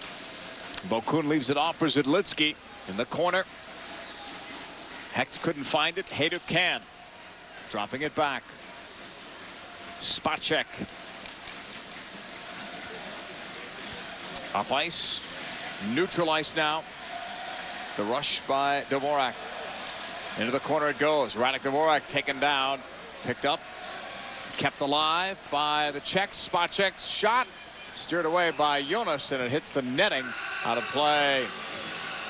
ESPN and its family of networks is proud to offer coverage of all 19 games in this World Cup of Hockey this holiday weekend. 4 games broadcast live online during our free preview of ESPNbroadband.com, including Russia versus Canada, Saturday night at 7 Eastern Time. Log on to ESPNbroadband.com this Labor Day weekend. Along the far boards, Germany will take off with it. Just over 16 minutes to play in this third and final period. Around the boards, Germany looking. Lewandowski stopped, and it deflected in. May have been touched by Booz. I believe he'll get credit for the goal. That's their first goal of this tournament, other than 2 shorthanded goals. A bit of a breakdown here for the Czechs. Look at all the red jerseys over on one side. Everybody wants the puck. Everybody wants to get going up the ice. All the puck watchers, nobody from behind, and then Booz did a terrific job. That shot was not even on net, but 73 White gave it a perfect tip. It changed direction, knocked it down, and got on the inside between, I think, the glove hand and the leg of Vokoun. Not much Vokoun to get there. He got no help in front. Germany's first equal-strength goal in 3 games. 5-1 is your score now. Caberlet takes it behind the net. Where's number 15? That's in honor of his dad, František, who used to be a national team player as well. That was his number. Up ice Elias. Oh, he gets hammered there by Gotch. Into the corner. Lease takes his man out. Czechs play it in front of Jonas. And Lease will take off with it. On the left side, just a dump in from Lewandowski. Picked up there by the Czechs. They'll play it off the near boards. Germany keeping it in. Kathan along those boards. Klaus Kathan try to send it to the point. Elias gets it to Verborny. Verborny try to take it around Lewandowski. He's got to be near the end of his shift here. He's been out a while. Off a block. Vlasic try to bring it up. Zeidenberg with it. Now Lewandowski goes to the bench. This is deflected. Kreutzer looked for it. He couldn't get to it. It's back into the neutral zone for Retzer. He backhands it into the Czech zone. You know, the Finns and the Swedes are just watching this game thinking, okay, Germany, we just want you to knock this Czech team down a little bit. We don't want them, because neither one of us knows who they're going to play, the Czechs. It could be the Finns, could be the Swedes. They're thinking, we don't want to be playing these guys full throttle, because that's when they're at their best. Over the line. Czechs have it. They've got a 5-1 lead here in the third. Dopita plays it around the board. Sikora gets it. Peter Sikora centers in the slot. Blastic shot saved by Jonas. Picked up by Germany. Nice setup by Sikora. And that one's deflected out. Out of play. 5-1. Czechs continue to lead here with 14-18 to go here in this third period. That last play wouldn't have happened in the first period, because you see how the Germans are just in between. They don't have people tied up. They've lost that physical, nasty edge that they had in the first period. That puck would not have gotten through, and that shot would not have happened in the first, but it's been happening in the second and here in the third. Behind the net, cleared around the boards. Kopitz for Germany. Lost it there. The Caberlet pass across. Thomas Caberlet gets it back. His pass off a stick, deflects in. On the off wing, Dvorak. Lost it there to Ehrhoff. Ehrhoff flipping it. Off a deflection. Czechs will turn it back over the line. Chayanek fires. That's going upstairs off the netting. There's a break in the action. Czechs continue to dominate here with a 5-1 third period lead.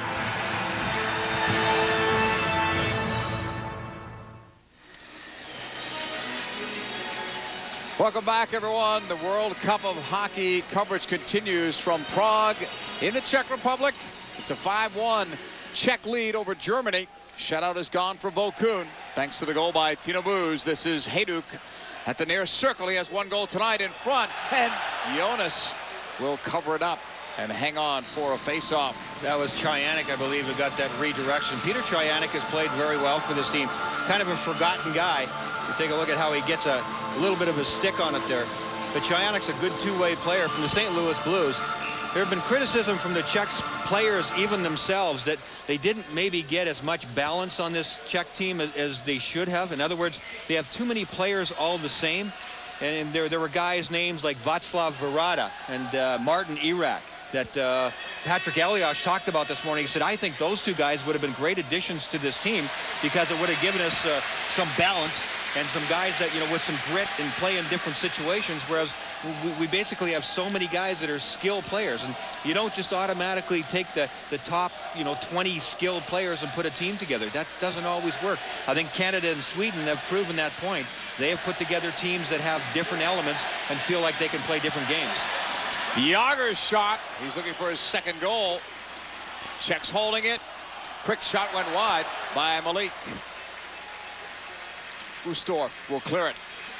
Marek Malik talked this morning about, he's a big man. He's like 6'5", 6'6". He said, I'm not quite sharp yet. That 5 or 6 feet immediately in front of me, the quickness. I don't quite have that in-season quickness I would like. So usually you go to training camp at this time and you gear up for game 1 of the regular season. Here we're starting in this tournament with the best players in the world. And he said, I feel like I'm struggling sometimes. Czechs play it out at the point. Elias to Spacek. Martin Havlat's pass to Verborny. In front, Elias couldn't control the rolling puck. Germany will take it near wing. Looking to break out. Caitlin's pass. Deflects over. Vokoun out of the net to Zidlitsky. His goal started in the second period. Then the rout was on. It's 5-1. Czechs leading here in a game that will mean third place in the playoff pool. It's going to be interesting to see, too, what the lineup's going to be for the Czechs when they get into that fourth and final game, too, JP, because they look really good here. I think the lineup changes and the line changes that the Czechs have made, the combinations are better than they were in the first two games. Will they make changes? Will they sit out the same guys? Will they mess with the lines when it's gone so well? I don't know. That David Vaborny line with Elias and Havlat, I think, have been really good. Splitting up Elias and Sikora has worked well. Sikora has played better. Elias has played better. Those types of things are good. Do you mess with it, or you stay with what you have for the next game? Vlasic looks to come out in front. There'll be a lot of second guessing if they change and they win this. Set it by Vlasic. Score, Havlat.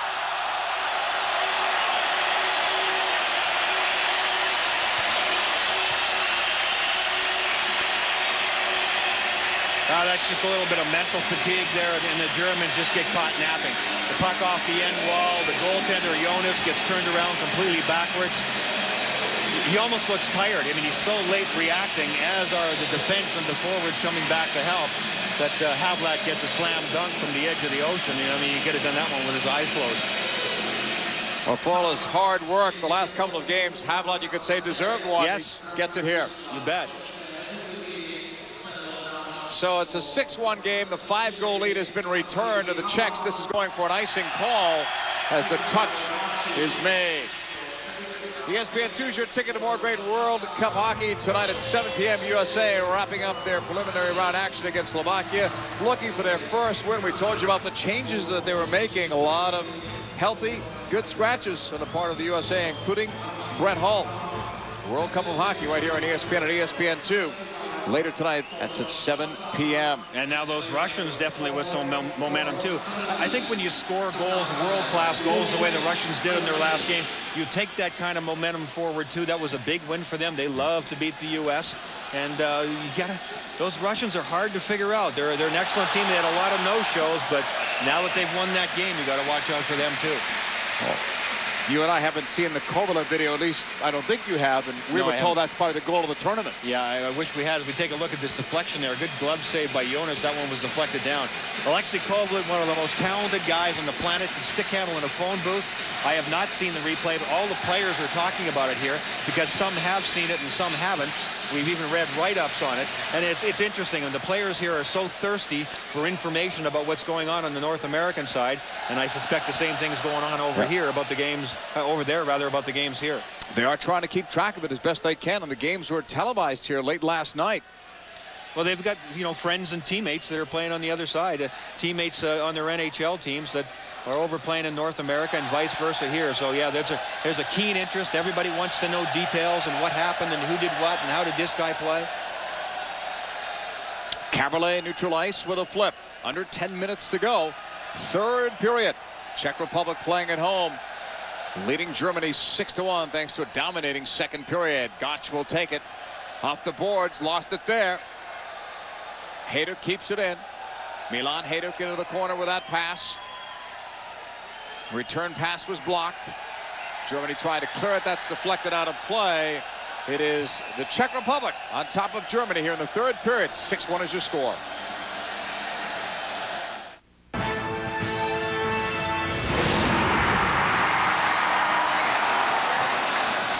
Welcome back to Prague. Face-off left side of Jonas in goal for Germany. He's the second goaltender. They made the change in the second period when Muller was pulled. Puck dumped the other way. Roman Hammerlich is on the chase. Takes it behind Vokoun. The pass ahead to Jagr. Jagr's best game by far in this tournament. Broken up there by Germany. They will recover. Zeidenberg plays it around the boards for Ludman. And Germany will break out, gaining the center line, and now across the Czech line. The return pass steered away by Vokoun. It's important for the Jagr line to get production. I mean, the team is winning handily, obviously, but you want to get the big guy going, and he needs points to be recognized, and he thrives on that. So you got Jagr and Straka and Vinny Prospal, who played pretty well again. I thought they played well in stretches in the last game. but here at least they're getting some production.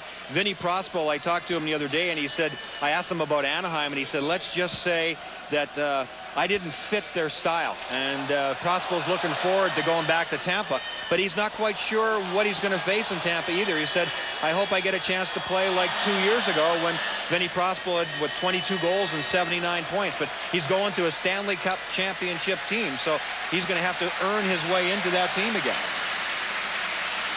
Caberlet is back on it. Goes behind Vokoun. And now starts out on the left side.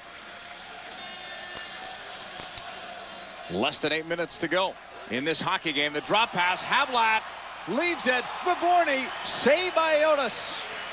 And he covers it. Face-off coming up. Tough for a young guy when you got players like this coming through. Look at the German players just getting crossed up. Finally, they recover at the last minute. Even when they do, oh, now we got some pushing and shoving going on here big time. It is getting a little ugly.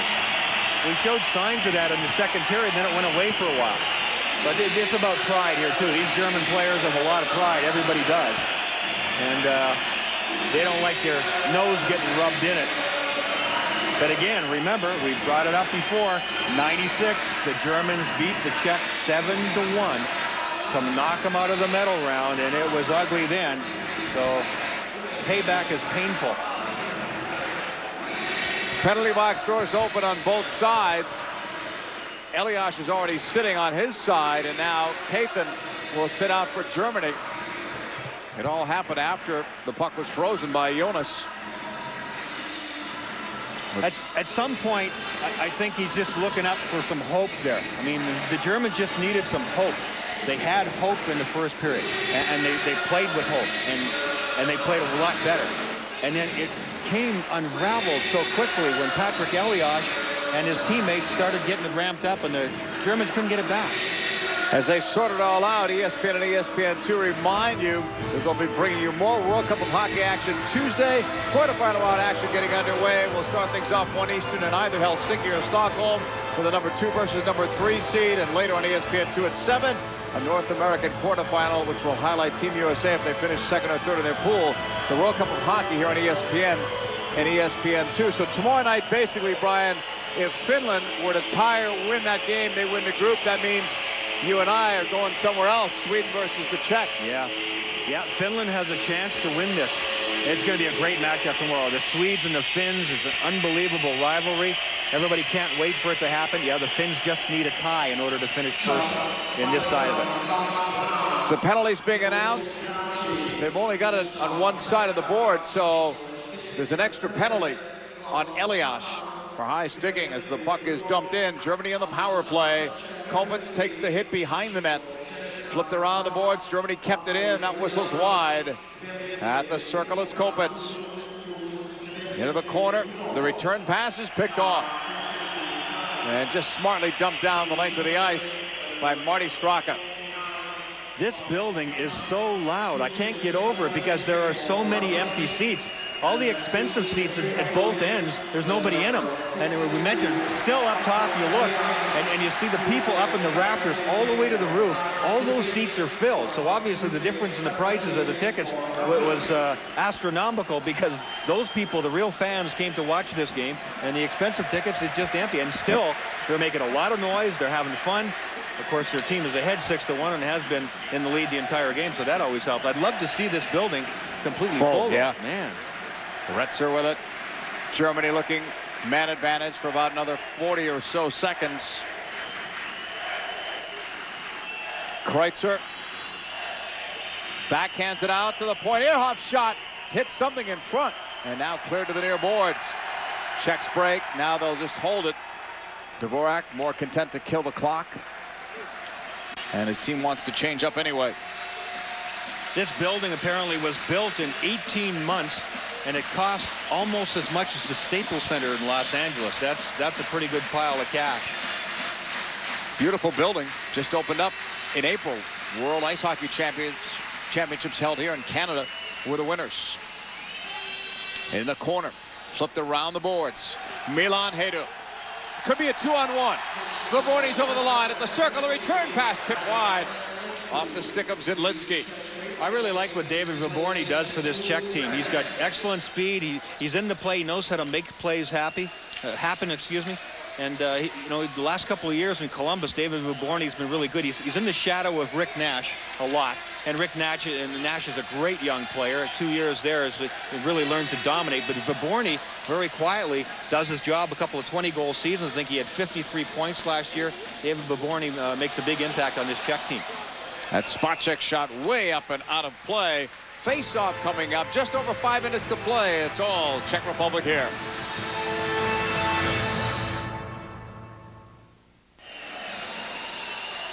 Czech Republic leading Germany. It's a 6-1 game. All Czech Republic, 2 power play goals in that second period. And they had scored 3 goals in a matter of 2 minutes and 56 seconds. They were explosive. Looking for more with Jagr. Nice move there, and then Fan as he tried to come around. That flip is deflected to the near boards for Spacek. Straka behind the net. Bounced off a check. At the circle. Prospal shot. Save. No rebound for Jagr. Robert Liesk, a young defenseman for Germany, has had his hands full trying to deal with Jagr a lot tonight. Liesk is actually born and raised in North York in Toronto, but has been playing in the German leagues for about 8 years. But he said it had been since 1996 that he played on the small ice surface and really had to get used to it again.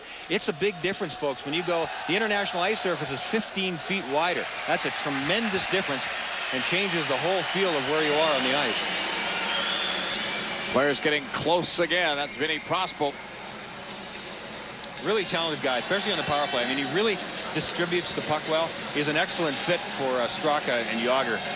I really like this line. The line has had a lot of jump tonight. Yeah, he's not always hugely noticeable because a lot of times when Jagr's the one who's circling back somewhere and getting all the speed and people are starting to watch him, it's Prospal who's making the little plays and the give and goes in order to get the puck eventually to Jagr at the right time.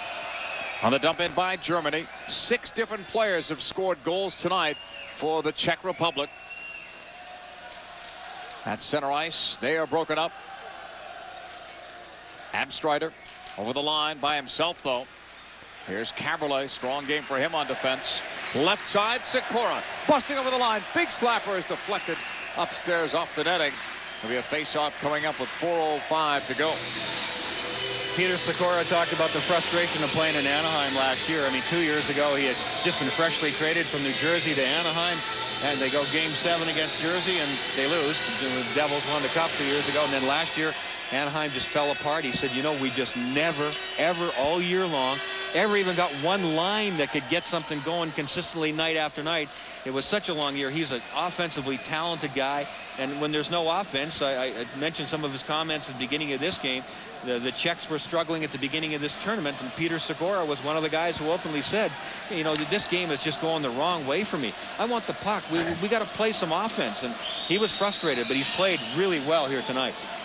You're seeing some offense tonight from these guys and some smiles for the first time from the Czechs in this tournament. There's some grumpy guys the last few days not winning, and with all the guys that were sat out as well. Kolpitz sends it in, stopped by Vokoun. Around the boards for Caberlet.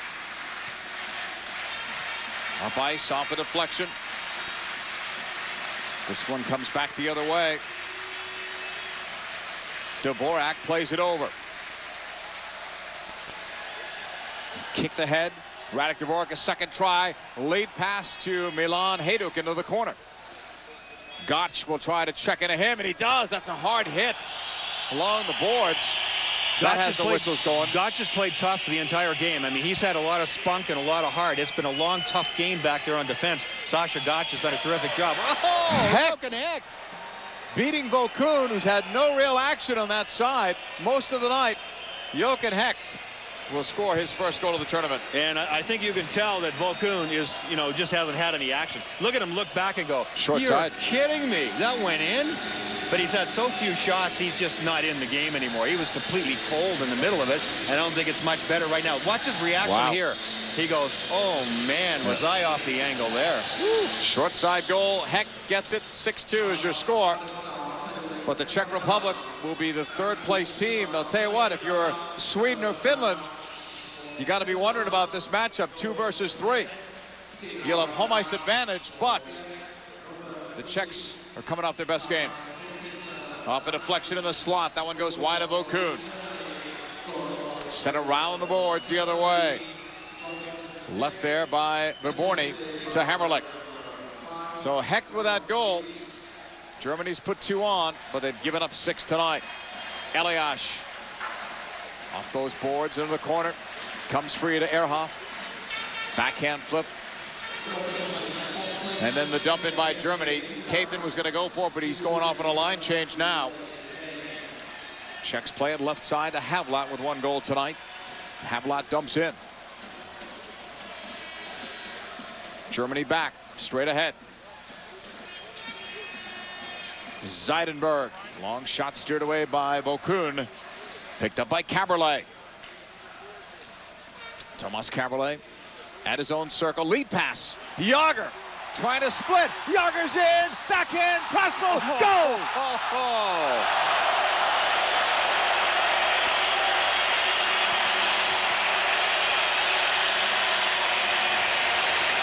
This one is just an oil painting because it's hard work, and it just shows you what talent like this can do. Jagr getting inside body position and putting the hard work in, making the backhand pass. Look at that. He hears the yell. There's Vinny Prospal. Prospal says, no, I'm not putting it in that side. I'm putting it in this side. And Jagr's dealing with a rolling puck besides that he had to get back there. That's the 47th shot tonight for the Czech Republic squad. The Czechs have worn out both the German goalies. Yeah. 7 goals by 7 different players for the Czech Republic, but clearly the best game for Jagr and that line, and others too. Kopitz in deep. Left there for Sturm. Marco Sturm coming around. Can't get the shot. Now he does. It hit a skate in front. Kopitz behind the net. Less than a minute to go in this hockey game. Czech Republic winning this one in style with an exclamation point. 7-2 right now. Backhand, Jagr couldn't get a shot off there, and Germany will take it. Martinez. And Jagr and Prospal still out there in the dying seconds. They want to keep it going because they want Jagr as full of himself as possible going into that last game. We talked about Peter Forsberg being a rock star in Stockholm. Jagr is the same thing here. In front of tip and a save by Jonas, and he will cover up. The Czech Republic team that everyone feared showed up tonight. And it's the little parts of their offensive game that start to become really impressive.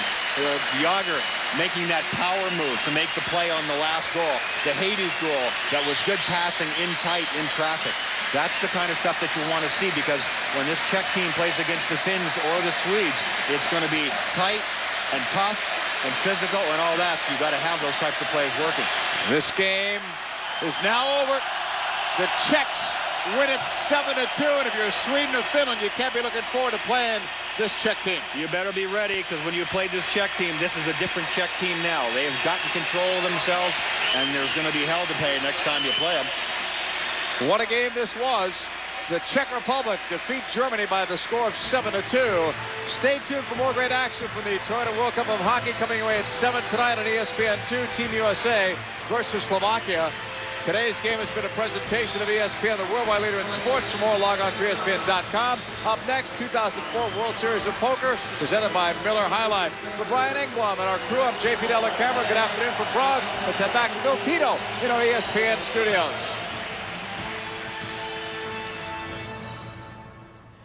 JP, thank you. So after the first period, Barry, you talked about how listless the Czech Republic was. Well, since you said those things, they scored 7 goals. Well, listless isn't the right word. I said they had no passion. They haven't had any passion really the whole tournament. But finally, people got to see how talented this team is. And you saw Jagr making plays, Prospal making plays. Elias scored a goal. Zidlitsky is turning into a great young defenseman for Nashville and certainly on the world stage. But this team doesn't do it all the time. Brian's talking about, yeah, Swedes and Finns should be scared of playing this Czech team, but you don't know which Czech team is going to show up. They played today at home. Let's see them go into Sweden. Let's see them go into Finland, play one of those teams head-to-head on the road, and see if they'll continue to play this hard. Talent, they're as talented as a team as there is in the world.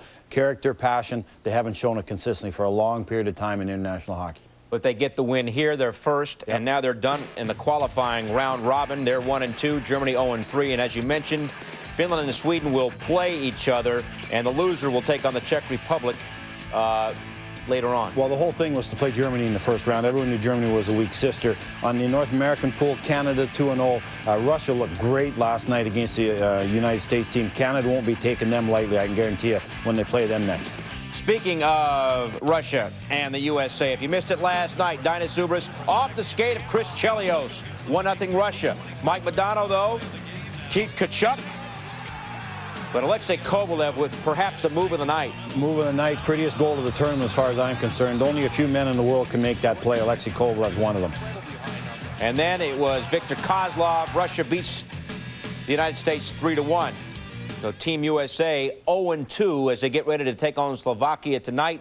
ESPN 2 at 7 o'clock Eastern Time. And as we've been talking about all afternoon, a major shakeup in the Team USA lineup as Ron Wilson scratches Brett Hull, Eric Weinrich, Craig Conroy, and also Brian Ralston. Well, the three guys I mentioned, Weinrich, Ralston, and Conroy, are role players. That's not a big deal. That's like the coach saying big changes are coming, and they sit out the fourth line. But the benching of Brett Hull, the scratching of Brett Hull, that sends a message to this team. And Ronnie Wilson could have sat out a bunch of other guys, Waite, players like that, Amonte. Those guys haven't been playing well for the United States either, but he can't sit them all out. But I really think symbolically, sitting Brett Hull out, scratching him, really sends a message to this America team that you guys are not playing well enough offensively. You guys got to attack more. You got to play harder. And hopefully this will send a message to Brett Hull that when the medal round starts and the single elimination starts, that Brett Hull will be a motivated, angry player ready to play for the American team. Robert Esche has been good in net. Awesome. Robert Esche has been by far the Americans' best player. The perceived weakness of the American team has turned into the major strength, and that's goaltending. As far as I'm concerned, Esche has been the best goaltender of the World Cup so far because he's seen the most rubber, especially in the first period. Make sure tonight the Americans are ready to play in the first period. They were terrible against Canada in the first period, and they were terrible against the Russians last night in the first period. So you can watch the fact that Slovakia and the Team USA are playing tonight. ESPN 2 at 7 o'clock Eastern Time. We'll be here for you in between periods, and you can watch it at 7 o'clock Eastern again tonight. That is over on ESPN 2. Thanks for watching today as the Czech Republic scores 5 goals in period number 2. They add 2 more in period number 3. They beat Germany with 7 goals, and they get their first win of the tournament. Germany is now 0-3. But they played hard every game, and I think that's all Germany was counting on in this competition. That'll do it for us. Thanks for watching. The World Series of Poker is coming up.